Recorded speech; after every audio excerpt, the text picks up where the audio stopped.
Hello, everybody, and welcome back to the 3DO Experience, the 3DO Retrospective Podcast, where we talk about all things 3DO, the company, the console, and everything in between. I'm Bill, and this is Threk. Hey, Threk.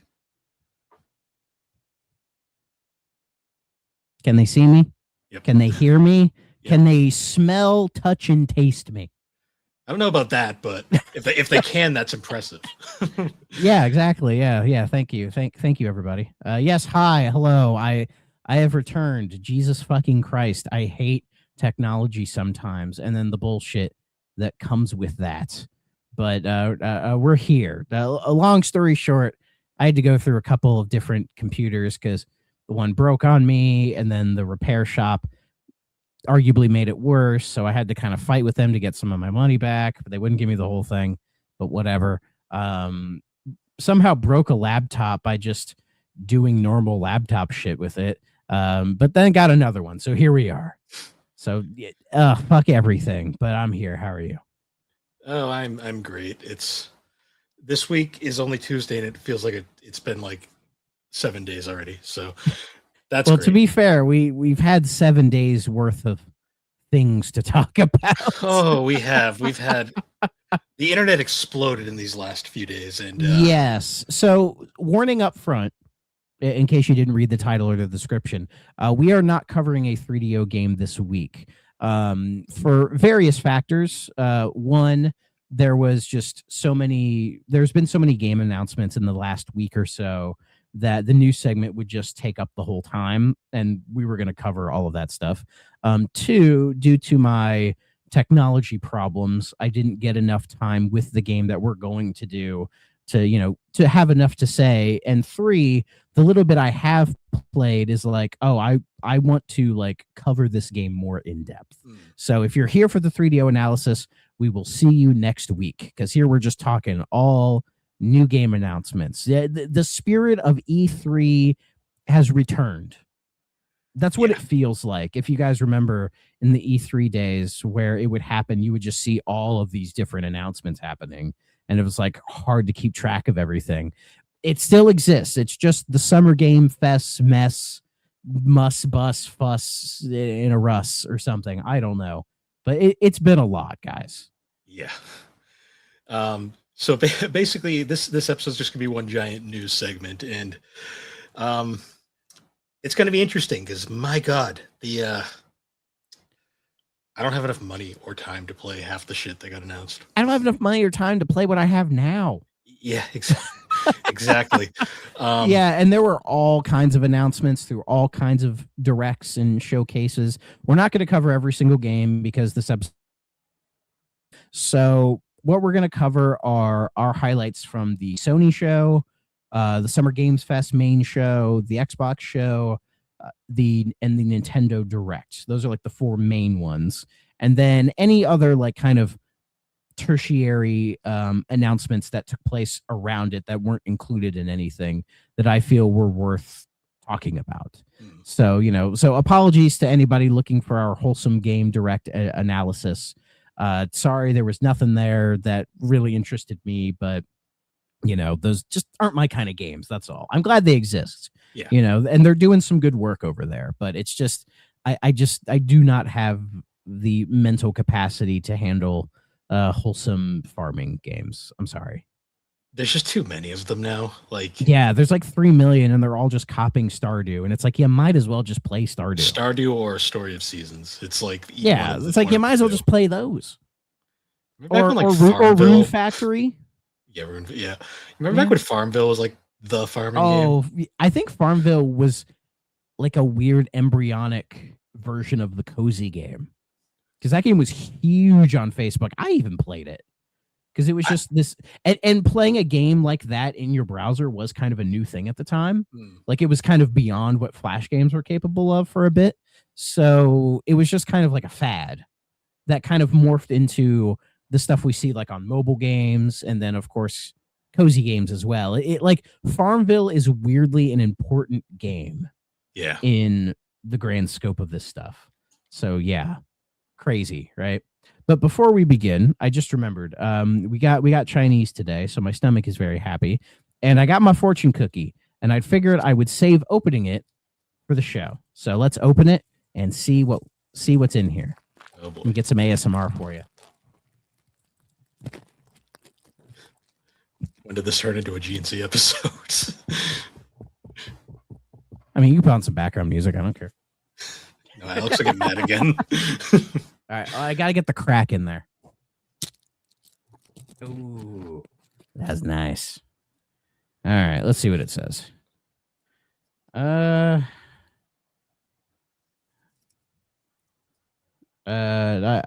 should kill myself. What? No.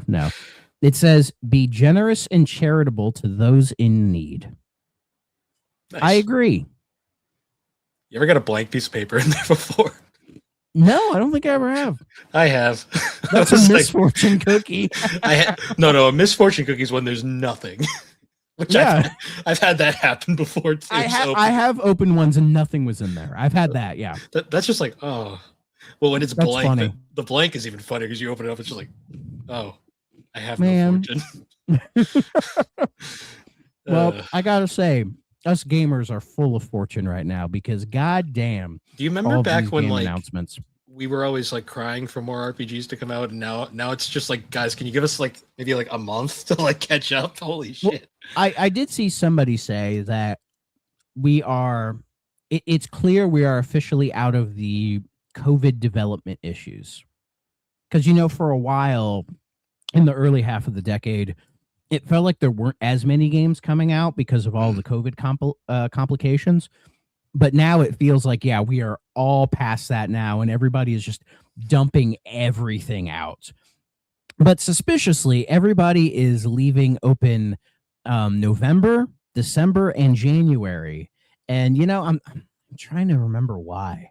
Is there something big coming out in November that everybody's afraid of? Yeah, well, supposedly. I'm still It's a new Saints Row game, I think. About fucking time. Damn it, I thought it was the Getaway 3. Oh, that would be nice. Or maybe the Getaway 6, I think. Yeah, there's I missed 5 of those, I guess. I don't know. there's like twerking alligators, I think. I don't know. Yeah, there's a game, supposedly it's going to be pretty big. I'll believe it when I see it because... I mean, let's be real here. We all know when GTA 6 comes out, the very next day, we're going to read an article that's like, oh, it sold 10 million copies in 24 hours. Like, we're all going to read that and go, yeah, that's about right. They won't be me because I'm not buying this one at launch. Not buying it. I'll wait. It's going to be like $80, and I'm just not about that. It's also just not a game I know I'll play right away. So yeah, if for some crazy reason it launched at 60, I would buy it. But that's not fucking happening. So, oh well. Anyways, why don't we start with we'll start with the Sony State of Play because that was chronologically first. What did you think of this guy overall?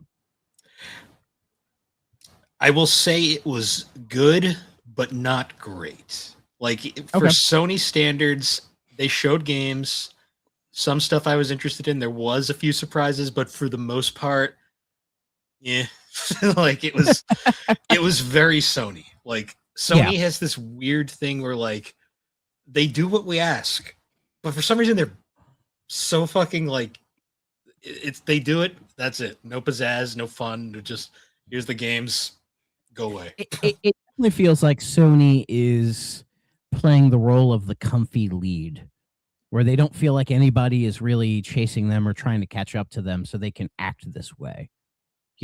Which in a way is true, but it's also not true if you think about it in totality. But I think they're also kind of in the middle of like a management crisis because I don't think who's even ahead of Sony at this point. I have no idea anymore. I forget. It's not. I know Jim Ryan left quite a while. He's gone, and it feels like they were like, we're stripping all of that shit out of the live service stuff because it clearly wasn't working. I miss Kaz Hirai so much. That was funny. At least that guy had a personality. Or what was his name? Herman Holtz. He was okay. He was okay. Who was the other guy? Who's the guy after Kaz Hirai? He was okay. I don't know. I couldn't tell. I forget. I think it was like Andrew something. He was okay. Yeah. So I'm referring to the IGN article that was like the best one I could find about the State of Play. So if it's missing something, please let me know. Okay. The one I found is PlayStation.blog or blog.playstation.com. So. And did that have everything? It had the big announcements. So Okay, this it's saying everything, so we'll see. But it's not in like order because the first thing it starts with is the last thing they showed, which is God of War Laffy. okay. Which one is that? I missed the state of play just because I was still going through my computer crisis. Yeah. So is it Laffy? Is that how you pronounce it? I think it's Laffy. Okay. So basically it's the next God of War game. So we got that like 2D one not that long ago. Yeah. I think people were just kind of met on. And then they announced this, which is it says here it's our first look at Faye, Kratos' wife, in action as she seemingly makes her way to the afterlife to face gods of different mythologies who aren't happy that she's there. So it's basically like, I guess, taking place during Thor and Ragnarok, like while she's like dead or like in ashes or whatever, her spirit is in like purgatory trying to fight her way to heaven, I think is the idea. The bits of combat I saw, it's very reminiscent of the earlier God of War games. That I much enjoyed. more acrobatic and everything, but still having that third person camera like before. I mean, it does look pretty good. I mean, you know, we'll get to see more of her relationship with Kratos and sort of like, you know, what binded them together and why it was all so important. Because from what I know of Thor and Ragnarok, their relationship was always there, but they never gave that many details out. Like it was never super deep.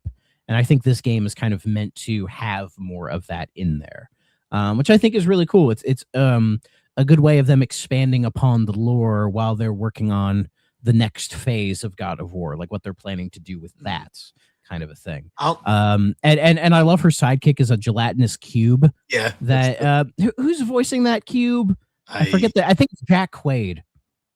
Oh, and it's like that's perfect casting right there. Jack Quaid's cool. I like him. And then of course, I feel like the controversy around this game was so forced. What? Because oh my god, woman. Like, and it felt manufactured. You know, like I don't want to get into conspiracy theories, but like, was this planted there just to give the game free press? Because it's like, why? Like, what is there to like? She's been a main character in this series, such a mainstay, but I know, but like, if only they, the people who bitch about it with God of War, it's like they don't play the games. Well, yeah, the people that can do these complaining things never play these fucking games. Exactly. They just harass people online for like Elon Musk money or something. It's so fucking stupid because what I saw of the game looks really cool. So it does. It looks better than. I'm not gonna lie, I still haven't played Ragnarok. I haven't played Ragnarok either. I mean, I never finished 4. I played a good chunk of 1 and 2. I have not beaten a God of War game. I do want to go through and play all of them at some point. I'll say like I liked 4, even though 4 was really like that start of like Sony games all feeling identical for a while. It felt different enough from like Last of Us and Uncharted, I think, that when people were trying to do the sad dad sim stuff, it's like, yeah, but God of War has a little bit of difference to it. A little bit, but that just could be the legacy that those series had always that the games had before it got to that point. I'll say this one, I enjoy the fact that it looks like there's some color. Like like it's still gray, but it's also colorful. Like at the same time. I mean, from what I remember of God of War, it wasn't gray. It was just very white because of the snow. Yeah, it was a stark kind of color game with like, you know, the snow and everything, but it made sense because he was in the snow, like completely isolated, wanting to forget all of that stuff. So I think it was a nice, like, stark contrast from the games prior. But I get like, I mean, if you're in this weird like purgatory, you can kind of do whatever you want. And I praise the developers for having that creativity to just kind of go for it. I mean, being like, what if we try this? What if we try that? You know, Santa Monica makes really good games. They're just they're just stuck on God of War. Yeah, they have, which is funny because they used to make so much weird shit back in the day. Yeah, I mean, I've heard an on and off rumor that they were making like a new IP that was like sci-fi themed, but I don't know if that's like if that ever went anywhere, maybe it got canceled. I do not know. I wonder if it's I'd heard because that kind of off and on over the years. I wonder if it's because at the same time, fucking Sony, I mean, that's Naughty Dog is also apparently making a sci-fi game, and they were like, Well, Intergalactic. yeah. Speaking of them, where the hell was Naughty Dog? I mean, Naughty Dog are the golden goose, so they can take all the time they want to make their games, man. The Golden Goose, who I just realized, like, who's left? I've looked because I just realized Evan Wells retired. Yeah, like, he did. Who's left? It's the Neil Druckmann show now. Like, it literally is. Yeah, and Druckmann is, I guess, allowed to just kind of do whatever he wants because they just heralded him as this like creative genius. When I think you, me, and some other people would contest that. See, like I don't like the guy's talented, but he's creative, but he needs somebody to keep him on track. Like he needs a Bruce Straley, to be like, okay, he's George Lucas. He's an ideas man, but you need talented people around him to make his ideas work. Yeah, because like it's night and day. You look at Last of Us 1, Last of Us 2. There's one key person missing between those two games. Exactly, and I think that's why Last of Us 2 was so controversial. Because Druckmann was really trying to do something, but I think he just didn't really know what he was trying to do or like how to make it appealing, I guess. But we're not here to contest Last of Us 2. Yeah. That's old news. It's already been remastered, twice now? So who gives a shit? But yeah, God of War Laufey looks really interesting. So there's that. We saw more gameplay of Marvel's Wolverine. And am I the only person who's like, I watched it and I'm like, it's fine, I guess, but like, it just feels like a lesser X-Men Origins Wolverine. Because it's like really trying to go in for like the gory stuff. And it's like, I've played this game before and that game was awesome. So it's just not hitting the same way. I don't know.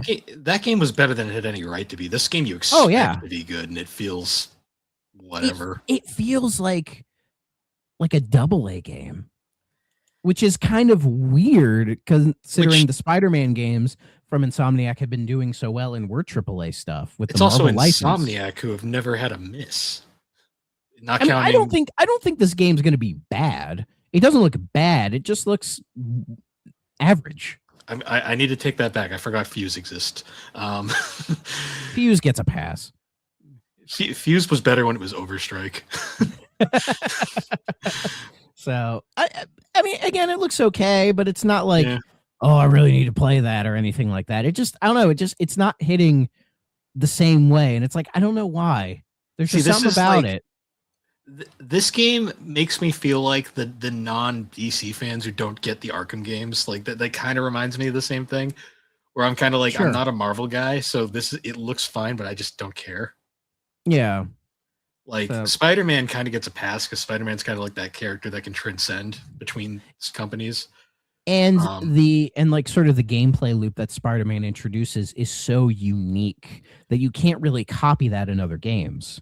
Like the web slinging and all the acrobatics that Spider-Man can do.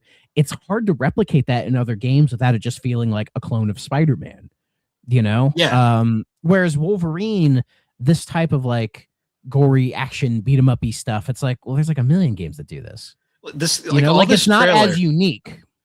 Oh yeah, because all this trailer really is you run forward, stab somebody, run forward, stab somebody, occasionally jump, impale on forklift. I mean, that can be fun.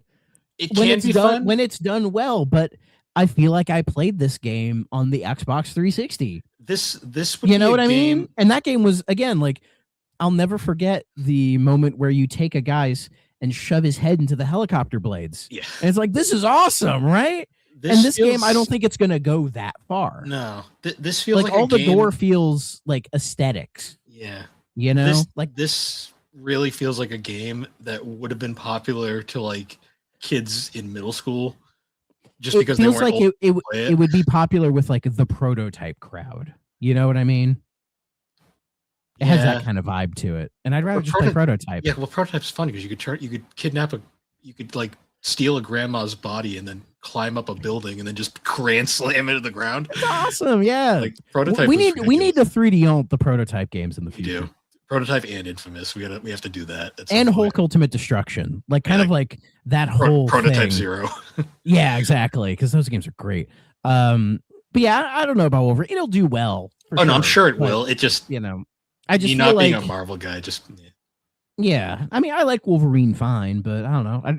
I feel like I would like it more if it was an X-Men game, and you had all these different characters that could do all different kinds of stuff, and Wolverine was just one part of the game. I think it would be more appealing in that way, but what can you do? The other thing they announced, this one I thought was surprising, was Until Dawn 2. Right. They're making a goddamn sequel to Until Dawn. I have not played Until Dawn. I know it's a game that I would like, I'm sure. I just haven't gotten around to it. I've played some other Supermassive games. They did The Quarry, right? Yes. Yeah, so I played through that, and I had a good time with that. So I'd probably like Until Dawn. But yeah, them doing a sequel is weird. What do you think, Bill? Did you play Until Dawn? I played Until Dawn. I didn't love it like a lot of people did, but I found it unique. Like, I thought the whole concept was fun. This looks like more of that, which is fine. Yeah. Oh, forgot about some of the scenes in this trailer. Jesus Christ. Don't let the kids watch this one. I mean, you know what you're getting into. So this game is exactly what they want to play. I was gonna joke saying because they don't live this shit anymore. I know. Oh gee, it's all off the vicarious. cliff into the rock. What the fuck? I was gonna say, like, maybe they should make a game based off the movie, because the movie had nothing to do with the game. Yeah. Do you feel like Supermassive games are like, if like am I thinking of John? Who am I thinking of? Oh, the Supermassive isn't even making this. Supermassive's not making Until Dawn 2? No, it's being developed by Fire Spirit Games. Who the fuck is that? I don't know. I'm curious now. Because I'm trying to think. Okay, who's the David Cage? Like, these games look like if like David Cage's studio made a game without his involvement. Jason. You know what I mean? Like, that's like when I played like The Quarry. That was the vibe I got from it. It was like, this is like David Cage-esque. Okay, so Fire Spirit is a like over British, the top.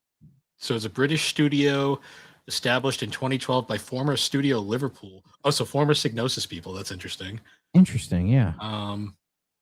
Yeah, and they're making Until Dawn 2. What else did they make? They made Run Sackboy Run. The sure Persistence. Did. So they did a bunch of VR stuff. They did the Horizon VR game. Okay. So they were doing VR stuff, and now they're just making like a game. Well, that makes me wonder what happened to Supergiant then. Not Supermassive. Supergiant's a very different. I'll say Supermassive. I don't think they're a first party studio. They just kind of do their own thing. No, they're not owned by Sony, so they probably moved on to do other things. Yeah, because Until Dawn was, if I remember correctly, Supermassive made it, but Sony just published it. Oh. But they have the rights to that. But also Supermassive, they do, as I said, The Quarry. They have like the Dark Pictures anthology, which is a lot of like smaller games that they do kind of in that style. Also, apparently in 2024, the company's co-founders left, and apparently they've laid off 150 employees and cut most of their workforce. Maybe that's why they're not making this game. Maybe because they really need those Sony bucks, I guess. I guess. Well, yeah. Looking at their stuff, yeah, they've done the Dark Picture stuff. They did the casting of Frank Stone, which is like in the Dead by Daylight universe, I believe. They did Little Nightmares 3, which was a bit controversial because I think 1 and 2 were done by a different dev who did Reanimal, I believe. And their most recent game was in May, Detective 8020, the game that like came out very recently, which is also in the Dark Pictures series, but I think it's trying to like separate itself because their other games would say like the Dark Pictures anthology, the blah blah blah or whatever, right? But this one, they don't specifically. So I think they're just kind of on their own path, doing their own thing. But if they're laying off a bunch of people and everything, and because their games haven't reviewed super well over the years, Like I think Until Dawn's probably their most liked game. I think that and The Quarry, they're like the two big ones. I enjoyed The Quarry. I it's the one thing I didn't like about The Quarry was after I beat it, I wanted to do like multiple runs to see everything and get all the achievements. But if you do, you can't skip cutscenes. You have to rewatch everything. Yeah, that's the downside. And that's like, and I'm like, yeah, I can't. Because if I'm replaying it to see other things, like I can't do this, guys. Like I've done that part, but I want to do like the checking off the list part to see everything else. That's kind of like what I've heard the problem with games like Mixtape are, where it's like they're kind of one and done games because you kind of played it and that's it. Well, and also I think Mixtape is just really poorly written and designed and completely soulless. That's fair. I have no interest in playing it. I'm just using it as an example. I've seen it and I went, I'm happy for the people who like it, but it's not for me. I feel like people who felt nostalgia for this were just like, because they wanted to feel nostalgia for something, because the game isn't specific about it's as fucking vague and lowest common denominator, trying to appeal to everybody as possible. And that's why it just doesn't work for me. And also the main character fucking sucks and gets no recourse for her actions ever at any point. Also, everybody just eventually agrees with like her way of thinking, and we don't get to see the arcs of any other of the characters in depth, which is a shame because a lot of them are much more interesting than her. And like everybody just conforms to her takes, and it just pisses me off. Yeah. You know, I don't want to get angry about because that's fair. Because the anger is somewhat the game, but also just people like just praising the hell out of this thing. And I'm like, guys, come on. Like you deserve better than this. It's that kind of thing where I'm like, what are you doing? Like, you could do better. Yeah. I literally looked at it. I watched a playthrough of it. I went, nah, I'm good. Yeah. I mean, it was on Game Pass, so I didn't lose any money playing it, but it was just like, it was all the hype that had me interested. I wanted to know. And then I tried it and I was like, I mean, at least I beat it in like, it was like 3 hours or something. It was very short. I'm happy for the people that liked it. I mean, if you like it, fine, but a part of me questions your judgment a little bit. I'm sorry. Just a little bit. See, the thing that got me is the fact that you can't lose. Like if you fail at one of the things, it just lets you but it's not that kind of game. I know. It's more of a movie. Yeah, well, some people were made me mad because Life is Strange is actually very well written. That's actually a game. It's a game. I mean, though you can't really fail in the same way. But like it's a game and it has like a really interesting plot with well-developed characters. Yes. And it actually like you have to make like difficult choices throughout the game as well. Yeah. You know? I can only speak for the first one though. I never played any of the sequels. I have too. I really need to sit down and play it because 2 had that like free demo thing that set it up, and that demo was really interesting because I love how Life is Strange, you know, like the storytelling in those. So Life is Strange. One of these days I will go on a binge and I'll replay the original couple and just go through the whole thing because I really want to. That was a game that I played the first one, really liked, but I didn't like it enough to want to play more. But I was like happy. Fair. I was happy with the experience, and I just kind of left it as a good game I played and moved on. Because I did also Before the Storm, which is where you follow like Chloe's character, like before all the events of the game, and I thought that one was all right. It was cool to see more of her character because I do like Chloe as a character, but you know, I like her way more as a character than any of those other fucks in Mixtape. Jesus Christ. Whatever. I'm not Mixtape rant over. Okay. Let's move on from that. Yeah. The other game I want was called Stuntman Hollywood. I saw this and I was like, it looks interesting. I'm interested as well. I don't think it's PlayStation exclusive. I think it's on everything. I also don't think it's related to the Stuntman series, or is it? I'm not really sure. I've never played those games, so I can't say. But I guess it has like Universal and NBC behind it, so there's like actual you know, like some weight behind it. Yeah, it's coming out on PS5, Steam, and Xbox. It says it says on their official website, become Hollywood's most sought-after stuntman, perform explosive scenes inspired by blockbuster movies, defy danger, and drift your way to stardom. So it has like Fast and Furious, Back to the Future, Knight Rider, Miami Vice, Death Race, other, like, I guess, recreating famous stunts from those games, and like probably trying to recreate them exactly, but also you can kind of fuck with it in your own way. I like this concept. I think it's a really neat idea. It's Saber's doing it. So I think Saber's been doing a lot of good work recently. It kind of reminds me of hold on. Let me see if I can find the game. It was like an original Xbox game. Hold on. Roadkill? No, that's more of a GTA game.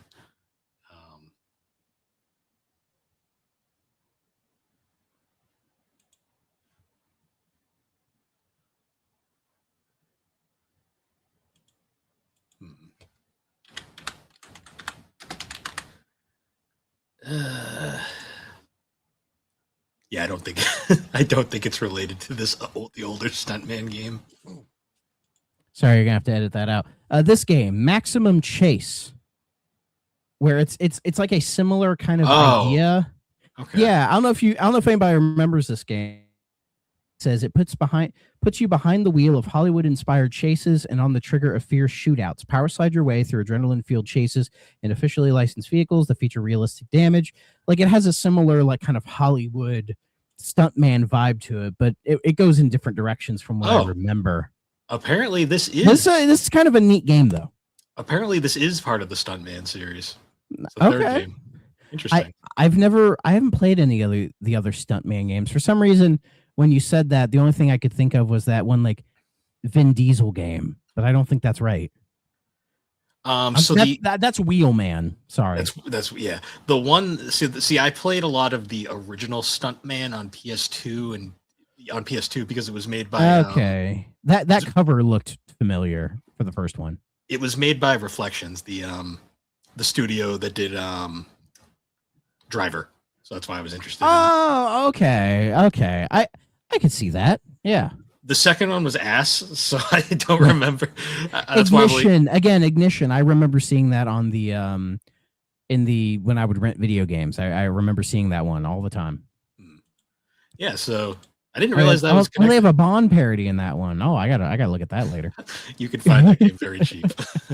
I'm sure. Yeah, I mean, this game looks kind of neat. You know, but it has to be like a budget title. Like, I'm not paying $70 for this thing. You're out of your mind. Yeah, if it's like 30, 40, I'd be like, that's a fair price, I would say. This game looks like a download only game you'd find on like the PS3 or 360. Yeah. And thinking about it, having all of those real life IPs, I think is going to drive the price up. I think it's going to be 60. Yeah. And it's like, I don't know about that, but on sale, I'll grab it on sale because it looks really cool. Let's see. There's like some game called Kamuri, which is like some action thing, which looks kind of neat. Yeah. Don't have much to say.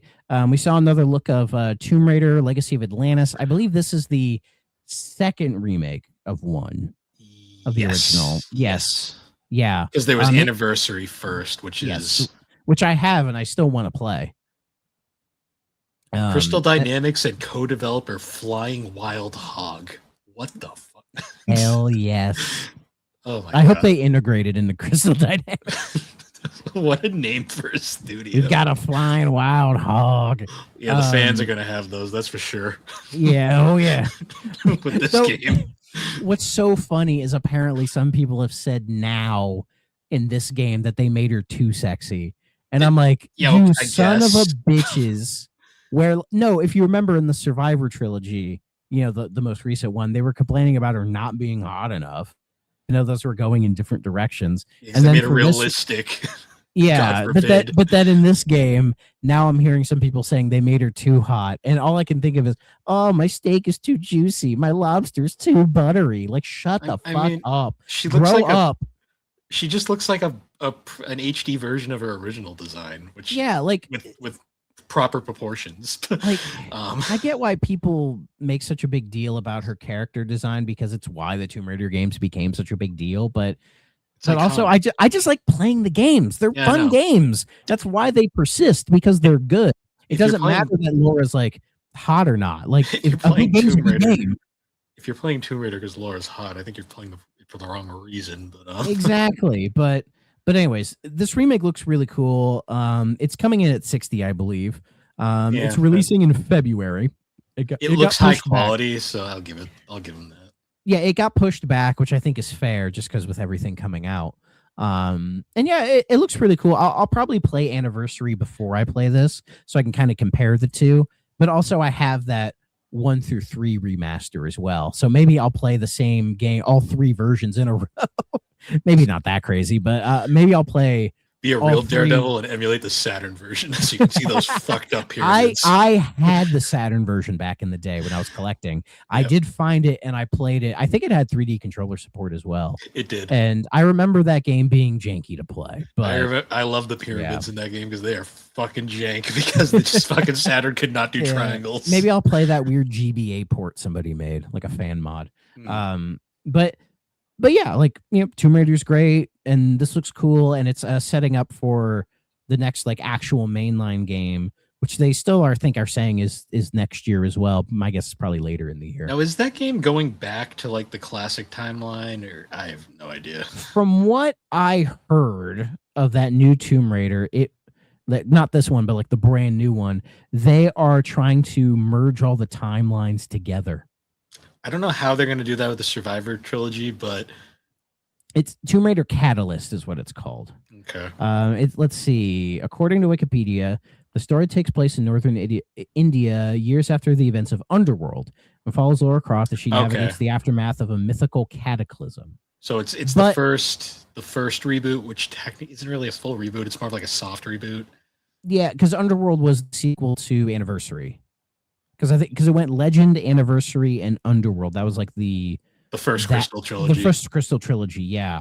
And it being a direct sequel to that, so it's like ignoring the Survivor trilogy, which is fine because those stand on their own, honestly. Yeah, and those 3 tell like a complete story. Because I've played all 3 of those and they were all great. But I think I'd remember hearing Crystal say at one point they wanted to like find a way to merge everything together in like almost like a meta way, but maybe they abandoned that idea because it sounds kind of stupid when you really think about it. So Legend was such a soft reboot that they could probably tie their trilogy to the core games. I don't know about the Survivor games; those are a little too different. But yeah, they'll probably have references to the first series. Yeah, you know, like the original lineup in there. So who knows? But I look forward to all of those as well because you know I like some Tomb Raider games. Speaking of things from the past, it had been rumored for a while, but it's true. Rayman Legends Retold is a real thing, and I kind of hate that it exists, but honestly, it looks really good, and I'm probably gonna buy it. It does, and it comes with Origins. If you pre-order the deluxe edition, so the base edition is $40, but if you get the deluxe for $50, it comes with Origins, which I think will be made separate after the game comes out as well. But I might as well pre-order the $50 because then I get 2 games. Yeah, and it gets and Origins both games, and I love Origins. I like Origins has been backwards compatible for a while, but I've always kind of liked Origins more than Legends in a weird way. But both games are great. That's great for Xbox players. I joke. Hey, we have to have something over you guys. I know. I kid. No, you're all good. But yeah, like I'll probably buy this because Rayman Legends is a fucking classic. And they're actually like putting in some new stuff. Yeah, because the 3D stuff looks really cool. Yeah, and even the Kick Fu, like the weird like soccer game, they've like expanded that because me and Thrak Jr. used to play that all the time. He loved playing that when he was younger. So having an expanded of that, I think, is really exciting. I know he's going to be looking forward to this. Absolutely. So I saw a ton of people were complaining about the art style change, but it looks good. So I don't know what's there to complain I think it's about. because it's going for 3D as opposed to the original, which had that hand-drawn 2D art, which looks great and is timeless. Like those Origins and Legends are going to look good 50 years down the road. Yes. You know, so this going for that more 3D look, I think it's, again, to let it stand out a little bit from the original. It actually kind of looks like it looks almost like a hybrid of like the classic Rayman look and the new look. And the 3, yeah. And apparently this is like the thing we've seen devs do before, where they're like, "Oh, people need to. I hope people buy this remake remaster because then it'll show us that we can make a new game of it." And I'm like, "You sons of fucking Then bitches!" it will sell really well, and they'd be like, it just missed our goals. Sorry. Yeah. Again, Ubisoft is in such a weird spot, but I mean, think about it. We got the Rayman like 30th anniversary of the original game a while ago, and now we're getting this. So it's like this is the most Rayman we've had in like decades, I think.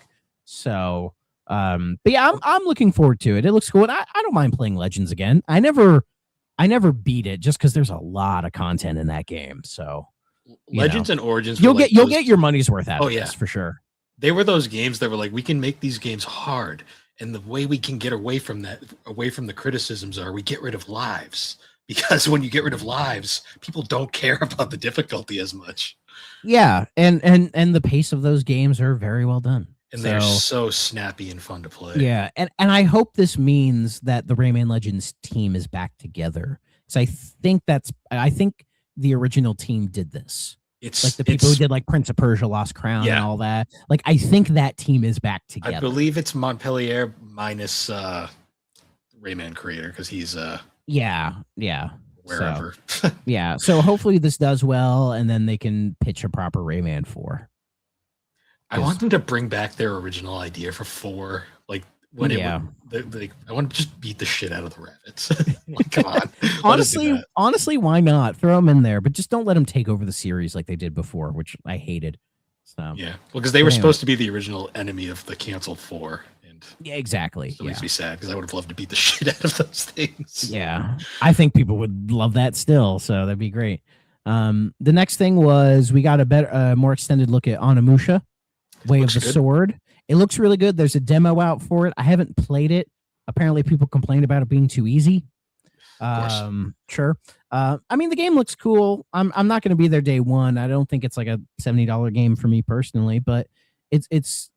I've not really enjoyed the previous Onimusha games. Sorry, guys. To be fair, they're not for everybody.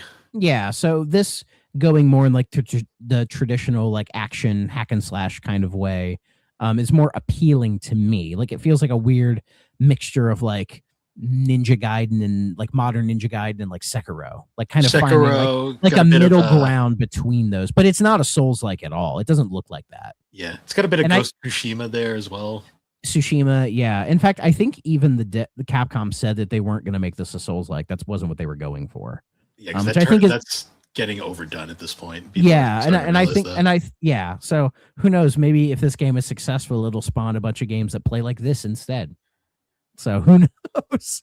But that's coming out, I believe, in September. We saw more of Control Resonant, and it still looks good.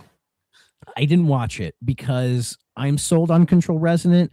I cannot wait to play this game in September, and I'm kind of like doing a blackout. Like I don't want to see anything else about it or look at it. Like I will pre-order that Steelbook because I'm going to grab the Steelbook edition of it and play it when it comes out. So I don't even really want to look at it. I'm already sold. What I've seen, I'm like, yes, feed me more Remedy, feed me more. So it's like I don't need that. And PS5 users are getting 2-day early access if they purchase the digital deluxe edition. Good for them. I can wait. It's fine. I'll get my Steelbook and I'll be happy. Trust me, with the amount of games we got going on. September is way too full. And it's clearly because nobody wants to release in November. Nobody. Yeah. So, yeah. Let's see. More Phantom Blade Zero. Sure. Silent Hill Townfall still looking pretty cool. My guess is that's much like Silent Hill 2 remake. That'll probably just be exclusive for like a year. So I'll get it later. Do we know who's making that? I think it's Konami. Is it Konami? Okay. Let me see. Let me see if they have like an official dev listed. Hang on. Screenburn Interactive. Alrighty. They're a British developer, so it's back to being done by a Western team. And I've never heard of these games they've done. A game called Stories Untold and a game called Observation. They were published by Devolver. I don't know a thing about them, so okay. I got nothing, but they might be neat. I don't know. I mean, Townfall looks really cool. It reminds me a lot of Condemned. That's fair. The old 360 games. It looks kind of in that vein. So, So when it comes out on Xbox in a year, I'll play it. I have FN2 Remake on here, so Yeah. let's see. Dune. There's more of that Dune Awakening game, which I think is like an Open RTS world thing? survival game, it looked like. Yeah, I'm not sure. It's coming to Game Pass, so I might give it a try. I don't care about Dune enough to care, but for the people who Yeah. do, good for them. I mean, the movies look really cool. I just haven't watched them because, I'd have a hard time watching movies. Yeah. I mean, again, looks neat. We saw more of Ill. That game looks fucking sick. I cannot wait. That game looks awesome. Interesting. Like, disgusting in the best way possible. So I'm all over that when it comes out because I really want to see if they nail this. This is like a Tony game to play in the server. Oh yeah. Tony's gonna be all over this thing, and if it hits, it could really be something special. Jesus Christ, this game fucking is something. I'm kind of into it. Let's go for it. Oh god, I forgot about the fetus getting beaten up. What the fuck was that? Hey, why not? Okay. There's a game called The Lost Wild, which looks like a stealthy dinosaur survival horror thing, which then reminded me of what happened to Jurassic Park Survival, which is also like a first horror thing. I even looked into it, and I think Saber's doing that as well, and they just said, it's being worked on. Don't worry, we're just cooking, dog. So it's like, okay.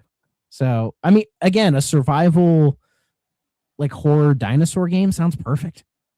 Sounds amazing. So we'll see if maybe this one hits too. I want to bring this up just because I know it's not something you really would care about, but I just found it funny. Apparently they're bringing RuneScape to PlayStation 5 somehow. I will be talking about that later. Okay. Because I saw it a couple times and I wanted your opinion on that. So hang in there, dog. Okay. I just noticed. I don't think it was specifically in the PlayStation show. It got shown. What I saw. It was very briefly shown during their little PlayStation Plus little womb thing where they were just kind of look at all this PlayStation Plus stuff. Is it the original RuneScape? No, it looks like RS3 from what I can tell. Okay, because there was something RuneScape that was shown in all of this that I wanted to talk about, but we'll get there. They showed more of Ace Combat 8, which looks fucking sick. Fucking I'm hype. I still need to play through 7 because I played the first couple of missions. It was really good, but I stopped playing. And apparently, if you pre-order the deluxe edition of this, you get a remastered Ace Combat 0. Oh, that's fun. But it's not being sold separately. You have to get it in the pre-order bundle. And I guess they did this before with 7, where on PlayStation they gave you 5, on Xbox they gave you 6, but they weren't separate, which is honestly fucking bullshit. Yeah, that's Spamco for you. Because one of my coworkers loves Ace Combat, and 0 is his favorite. So when I was asking him about 8, he was just gushing about Ace Combat, going on and on about it, and really kind of getting me hyped for it. So it's a shame. A series but I really but with 0, I'll probably just emulate the PS2 version if they're gonna be that way about it. You know what I mean? Especially if it's just a remaster, not like a remake or anything. I think it's a heavy remaster because I feel like if they were going to put in the effort to remake it, they would just do it separately. Yeah. And according to Bamco, they said they were doing that because of licensing reasons. Because I think they use actual license for the jets and planes in the game. I believe so. Yeah. Which is weird because you don't have to do that. But it's so funny because it's like a fake world. Strange Real. I love Strange Real. Yeah, it's a whole like everything else, but they we have to use real planes. It's not like Forza or Gran Turismo where that audience demands seeing the real cars. It's kind of part of Ace Combat's charm, to be honest. Ace Combat is one of those It does have series. Charm, I will agree. What I've played of 7, I really liked, for sure. It's a series that I've really wanted to do a full playthrough of. I just haven't had time for that much air combat. I would love a solo Ace Combat where you play them all and just recount your thoughts. That would be beautiful. Not trying to add another podcast onto you, but I need to track down a few because I'm missing a few. Unfortunately, some of them are lost forever because a couple of them were digital only games like Ace Combat Infinity. That's lost forever. But that's a thing I've been thinking of, but it's not going to be anytime soon. Yeah. They showed off Dynasty Warriors Complete Edition Remastered.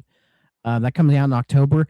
I think this is going to be my first Muso game proper, because I've been like trying to find the one to start with, and I'm getting like all these kind of mixed messages from all the Muso heads that we know. Shout out Dre and Chris. And I feel like this one, it's coming in at $40, and I'm like, you know what? I think this is the one. So this is the one I'm going to do. 3 was the one that most people like really liked. Yeah.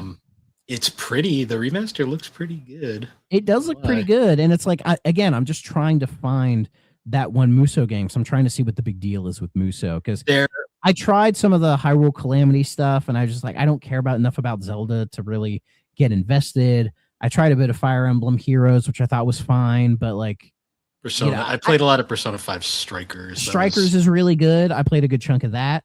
Dragon Quest Heroes. I never played those because they're stuck on PS4. I'm still pissed that they didn't call those games Dragon Warriors.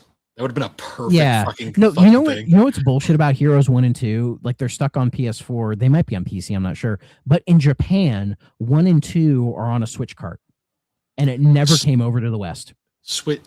Warriors 2 did, I believe. I think it was 1 and 2 in a double pack was on Switch, but they're Japan only. They never came over. I think 2 did come over here, but it might have been digital only, because I remember seeing it.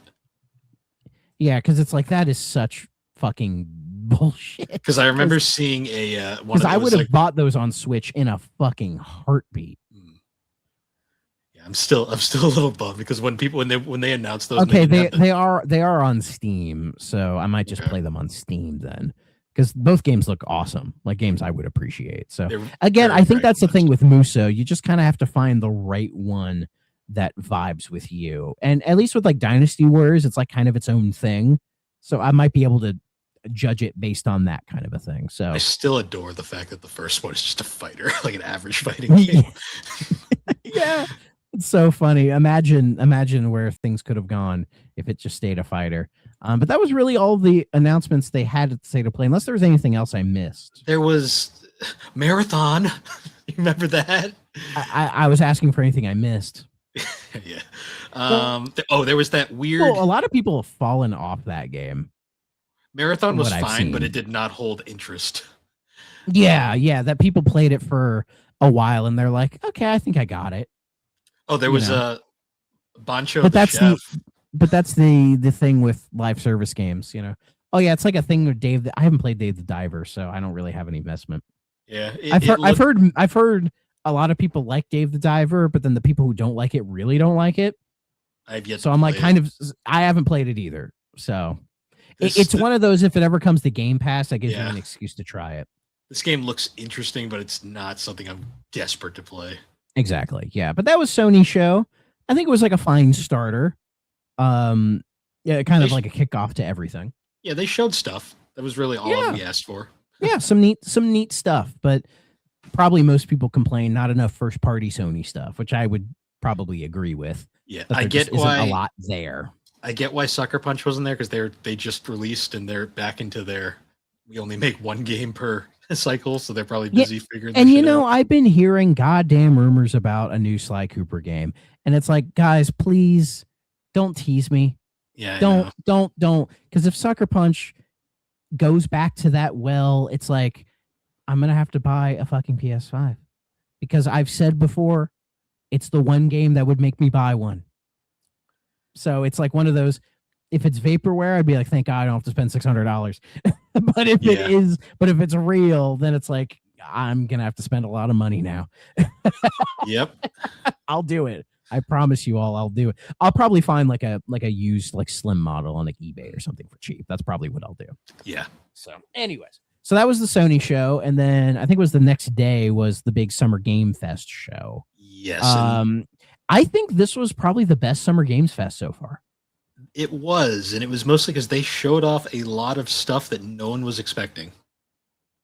Oh my goodness, yes. Like a mixture of stuff we were expecting and then other things we weren't. So it kicked off with Resident Evil, the remake of Code Veronica. It's calling itself it's saying Resident Evil Veronica, but it's like I can't shake Code Veronica. I can't do it. it's just gonna be Code Veronica remake to me. The- But I mean, the rumor mill had been strong about this game being real for a while, anyways. So seeing it wasn't that surprising, but it did reassure me that it was real because I had been hearing that it was real.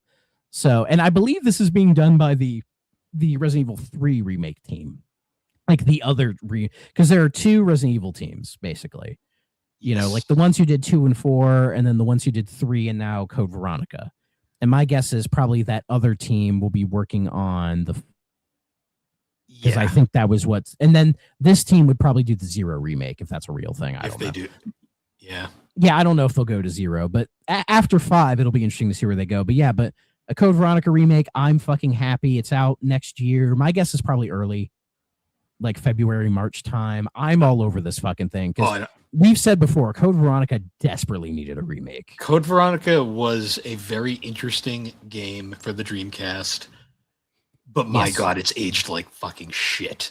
Like, holy fuck. Going back I couldn't agree more, Bill. I went back when this got announced. I actually booted up Code Veronica just out of nostalgia, and I was like, I gotta play this again. It's been forever. And I was like, holy fuck, was it this bad always? I was like, most Resident Evil games didn't age very well. See, this one is a combination. Despite what some purists try to tell you, it's like, guys, I promise you, like, they're a little janky. Like the one I'll always give a pass to is the original because I think it kind of needs to be. Yeah. But like 2 and 3 and all of them, I'm like, they're just a little too clunky for me. The only tank-controlled one that I say is still worth playing is the remake of 1.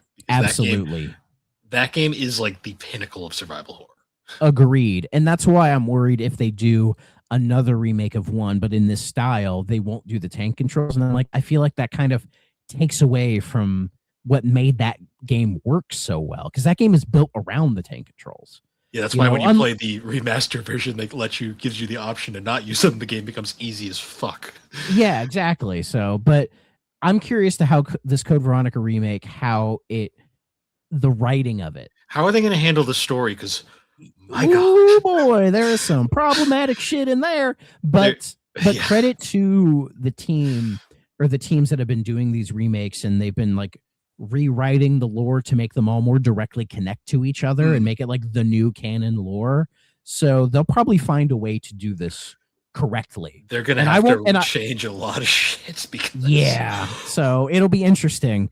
This might spark some discussion online too. The funniest part of this game's announcement was you had all the like diehard Resident Evil fans who were like, finally, and then you had the casual Resident Evil fans who've never played Code Veronica, and they're always like, oh, that's fun, we'll finally get to experience it. And everyone's like, what are they going to do about the story? And everyone's like, what's wrong with the story? And I'm just like, oh, I don't have enough time in the day, sir.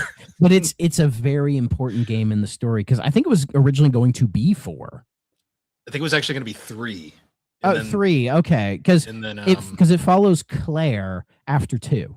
Yeah, it basically is the direct sequel to 2. 3 was supposed to be a Gaiden game, but it made more sense to make it 3 because it was on the place.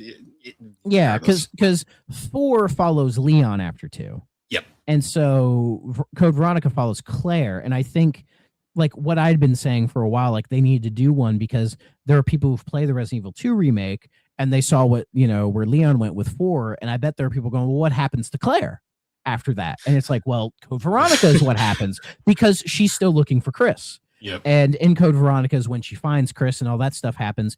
And Code Veronica leads, it's the perfect gap between 2 remake going into 5, because then that's when we see Chris again. And then that's how he gets into 5. And I bet you this game, like the ending is going to be tying up to him going to Africa. Like that's because they're going to, I think they're going to end this story proper with 5 because 5 is the end of like the Wesker arc. Yeah. You know what I mean? So I think that's the one they're building up to. I wonder, and they're going to try to redeem 5, even though I think 5 is good, but they have to redeem it a little Just bit. fix the AI. Just fix Sheva's AI. But please keep the boulder punching. I beg you. They need to make sure they bring back the guy who fucking voiced Wesker because he's fucking hilarious. Oh, he's so good. Yeah. But credit to them with 4. They knew the corny shit had to still be there and they kept it in there. So they know what they're doing. But yeah, Code Veronica, it looks great. I'm really excited for it. How are they going to do Steve Burden? That's what we need to know. Yeah, that's the one I'm worried about. But again, and he's not even the problematic part of the game. That's the funny part. No, he's part of it. He's a little bit part of it. He's a cringe lord. That's what he is. But the writing in these remakes has been done very well. So I trust them to do it right. Like Capcom have earned that trust from us with how they've been handling all of this Resident Evil stuff. I still love that they had to redesign Steve for the Code Veronica X because Leonardo DiCaprio was mad that they said that he looked too similar to him. I can see why. Even though he's a cringe lord too. Well, I know he is, but like I was when I played the Dreamcast version, it's been forever since I played. I'm like, oh yeah, I forgot his hair looked like that in the Dreamcast version. Oh gosh. God, I love Resident Evil. But I'm so here for this, and I will always call it Code Veronica. Sorry. Yeah. It's weird they dropped the code. I mean, Code Veronica. Yeah. It was like an early 2000s thing, I think, but like I'm just so used to calling it that. I don't know if I'm gonna just saying Veronica. Like I get it, but it doesn't fit for me. Yeah, it is a decent way of like streamlining it though, so I'll give it that. Sure. Like they didn't want to call it Code Veronica Remake. And you know what? Fair enough. Yeah. So, anyways, and then we got a thing from a studio MDHR, the Cuphead guys, and I was like, oh yeah, holy shit, they dropped that DLC for Cuphead, the Delicious Last Course. That was a couple years ago now, I think. Yeah. And I've played some of it. I haven't played through the whole thing. And yeah, I was like, oh yeah, what are those guys doing? And they did this whole like little puppet news segment thing, which I really liked. And they said that, we're working on the proper sequel to Cuphead. And my first thought was, did Cuphead need a sequel? Probably not, but I understand why it's getting one. I would agree. But it's like, hey, I'll play another Cuphead. Why not? Those games are fucking phenomenal. But they also announced that they were working on a side game called Muddy Cuphead Adventure, a fast action platform shooter developed by a small team within there that was like a little passion project that became a thing. And they showed some footage of it. And yeah, it looks like a really cool, like kind of throwback 8-bit game. Is it weird that I'm actually like, as much as I love Cuphead for what it is, I kind of am more interested in this? No, I think that's fair. It's something a little different.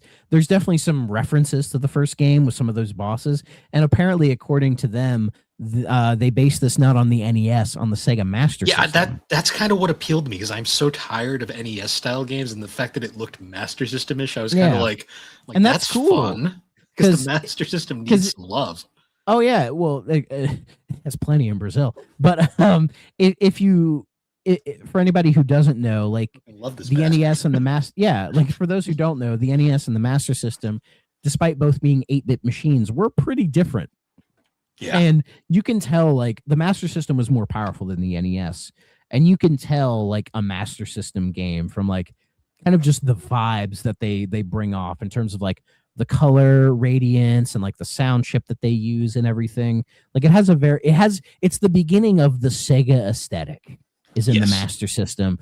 And this game being influenced by that is appealing, but like I'm buying this when it comes out because I just want to play more. I'll play another Cuphead, and I'm like, guys, please release a Master System cart. I will buy that. Oh yeah, that would be so fun. Oh, that would be the fucking like that would be. Give us an optional grid, like white grid box with like clip art. Yes, come on, that would be so fun. Yes, and we have no release dates on either of these. I feel like Mighty Cuphead Adventure is probably it could be this year, but it's likely probably an early next year thing. Just kind of like it's one of those where it's like I just don't know. They probably don't know where to put it being such like a small thing, but who knows? I'll buy it when it comes out. I don't give a shit. We saw the first trailer. We saw the first proper trailer of Alien Isolation 2, which looks cool. I wasn't a big fan of the first one. because Yeah. I think it was just a bit too long and too hide and seek horror for my taste. So if this game is more than that, then I will be interested in it because I want to like Alien Isolation, but it just doesn't click with me, unfortunately. Though, I mean, this looks cool. I mean, you can tell Creative Assembly have really put a lot of work into this, and I'm happy for them that they've kind of found a niche. So I'll keep an eye on this one.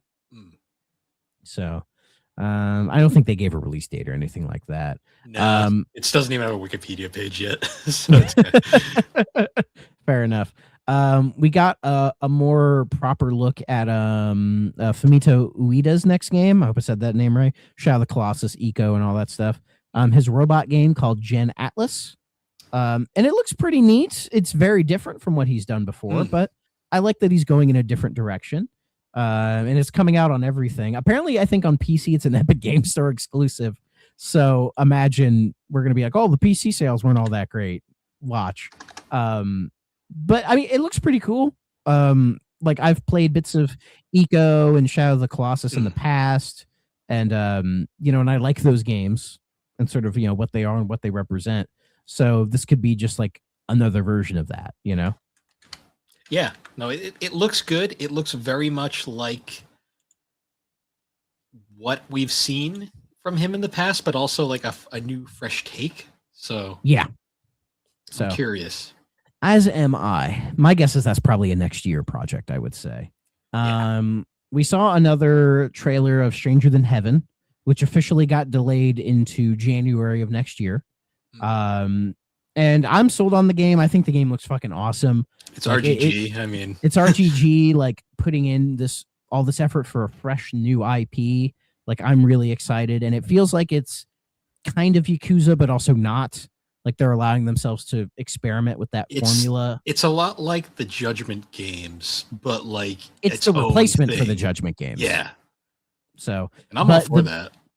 But the big controversial element was that I guess Tupac is in the game, and right, yeah, and because like Snoop Dogg's in the game, and so they had a little like Tupac cameo, and I think he even said there might be some other rappers in the game, and it's caused some discussion online, which I had to like remind everybody like this isn't the first time they've been milking like Tupac's legacy. It's been kind of a controversial thing in general. If you remember the hologram from quite a few years ago, it's I feel like as long as it's like just a light cameo, I think it'll be fine.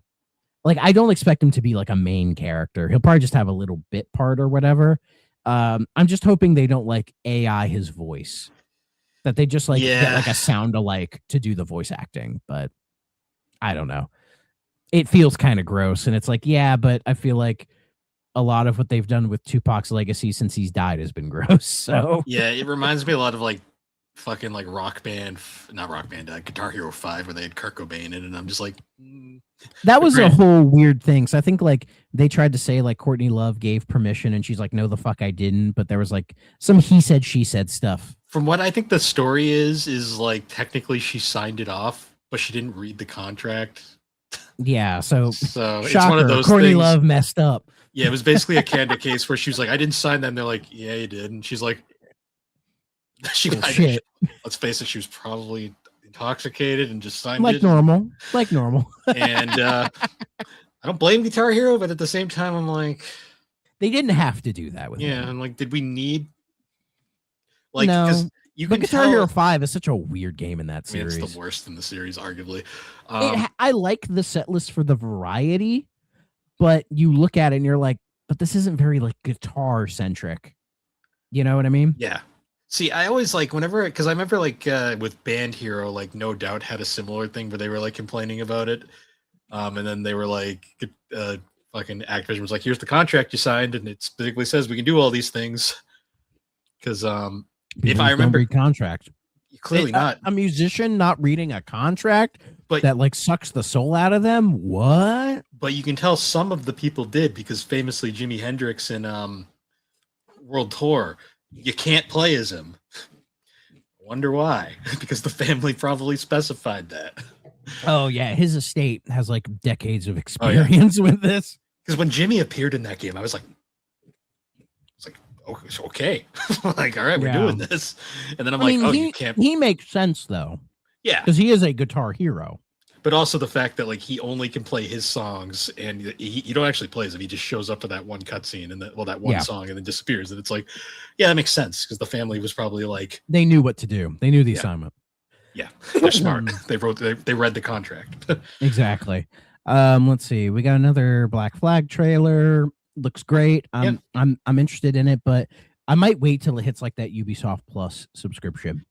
Yeah, I'm 'Cause I not in a imagine it'll hit huge that, and- rush. I mean, I love Black Flag. I'm excited for this remake, but I don't need to play it right away, do I? No, because I already know what I'm kind of getting myself into. So I still got to play all the others. Anyway, this one I thought was interesting, and that's that Ninja Turtles Last Ronin game showed up again. Yeah. So originally, it was being published by THQ Nordic and being developed by Black Forest Games.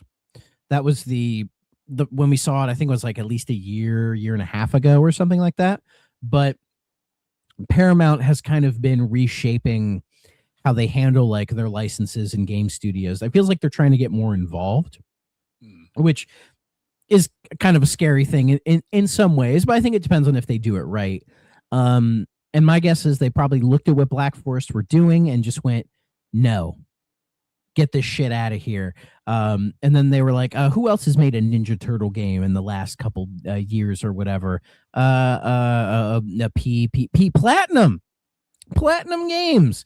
So they called them up and said, hey guys, are you doing anything? And they're like, no, we finished Ninja Gaiden 4. I'm pretty sure Project Hammer is canceled because ever since my Miyazaki left. So it's like they're probably not doing much at the moment.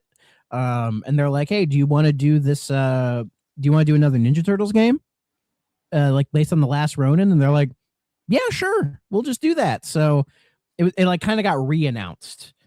As like Platinum Games is now working on the last Ronin game being published by the Paramount Game Studio. Honestly, that's really exciting because I'm a big fan of Platinum Games, as some people know.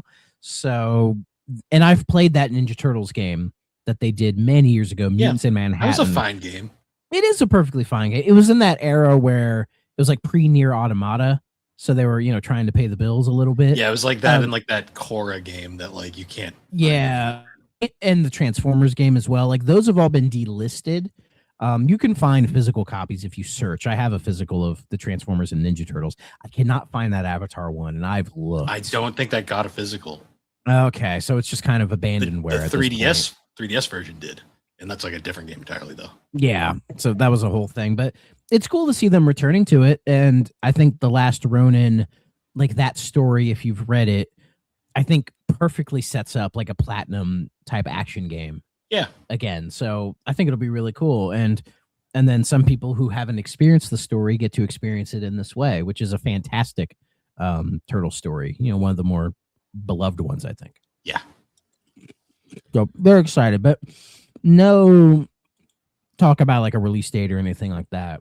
I'm honestly fine with that, just because like I'm sick of like promising things and then being like, sorry, delayed. It's like just release when it's done. That's what we exactly.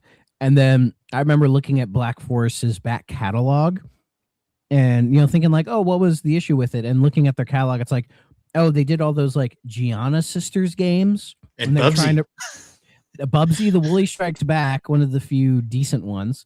They did the remakes of the Destroy All Humans games. Yeah, those were okay. Yeah. And then like Titan Quest and some other kind of smaller stuff. So my guess is they probably just couldn't really handle a proper action RPG in that style. That would be my guess. So, it is what it is, Black Forest. You'll be okay. Maybe you'll do... Didn't they do a third Destroy All Humans game? I don't think so. I think they just did the 2. Did they make a third one, like in general? Well, there's technically 4. There's that weird like Big Willy's one on Wii, which is whatever. And then there was Path of the Furon, which was the 360 PS3 one. That's really ass. Like it's really ass. That's the best way to describe it. Destroy All Humans is one of those series I just completely missed out on.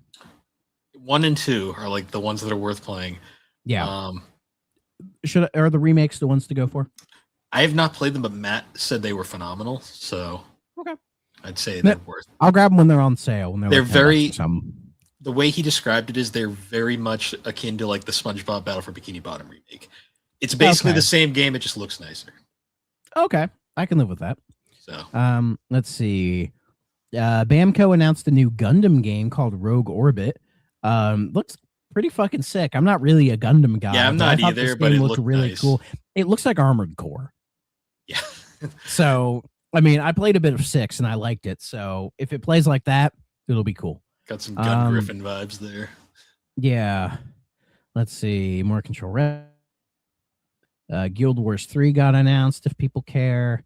There's a new trailer for Star Wars Galactic Racer, which again, like they're doing a whole story in that game. Like it just further excites me to play it. But again, that's a wait for reviews and a sale kind of game for me. Yes. That's coming out in October. Now we got a first proper trailer of Virtua Fighter 6, now called Virtua Fighter Crossroads. I don't know why they dropped the 6 on it, but that's the thing they do now is we drop numbers now, I guess. Yeah, I guess, but it looks really fucking cool. Like I'm hype as balls for Virtua Fighter 6. Like it looks great, and they've shown some like more deep gameplay later on, and it just looks really fucking cool. I'm really curious what the fighting game people are gonna react to it, because like it looks like flashy. Like it doesn't look like it's catered to the fighting game community. Well, because back in the day, Virtua Fighter was always known as like the technical fighter, like the one that like fuck like the story. That, you don't need the Blaze story. Blue, yeah. But it looks like here they're taking a lot of influence from the last couple Street Fighter games. And I'm fine with that. It looks gorgeous. I'm psyched to play it.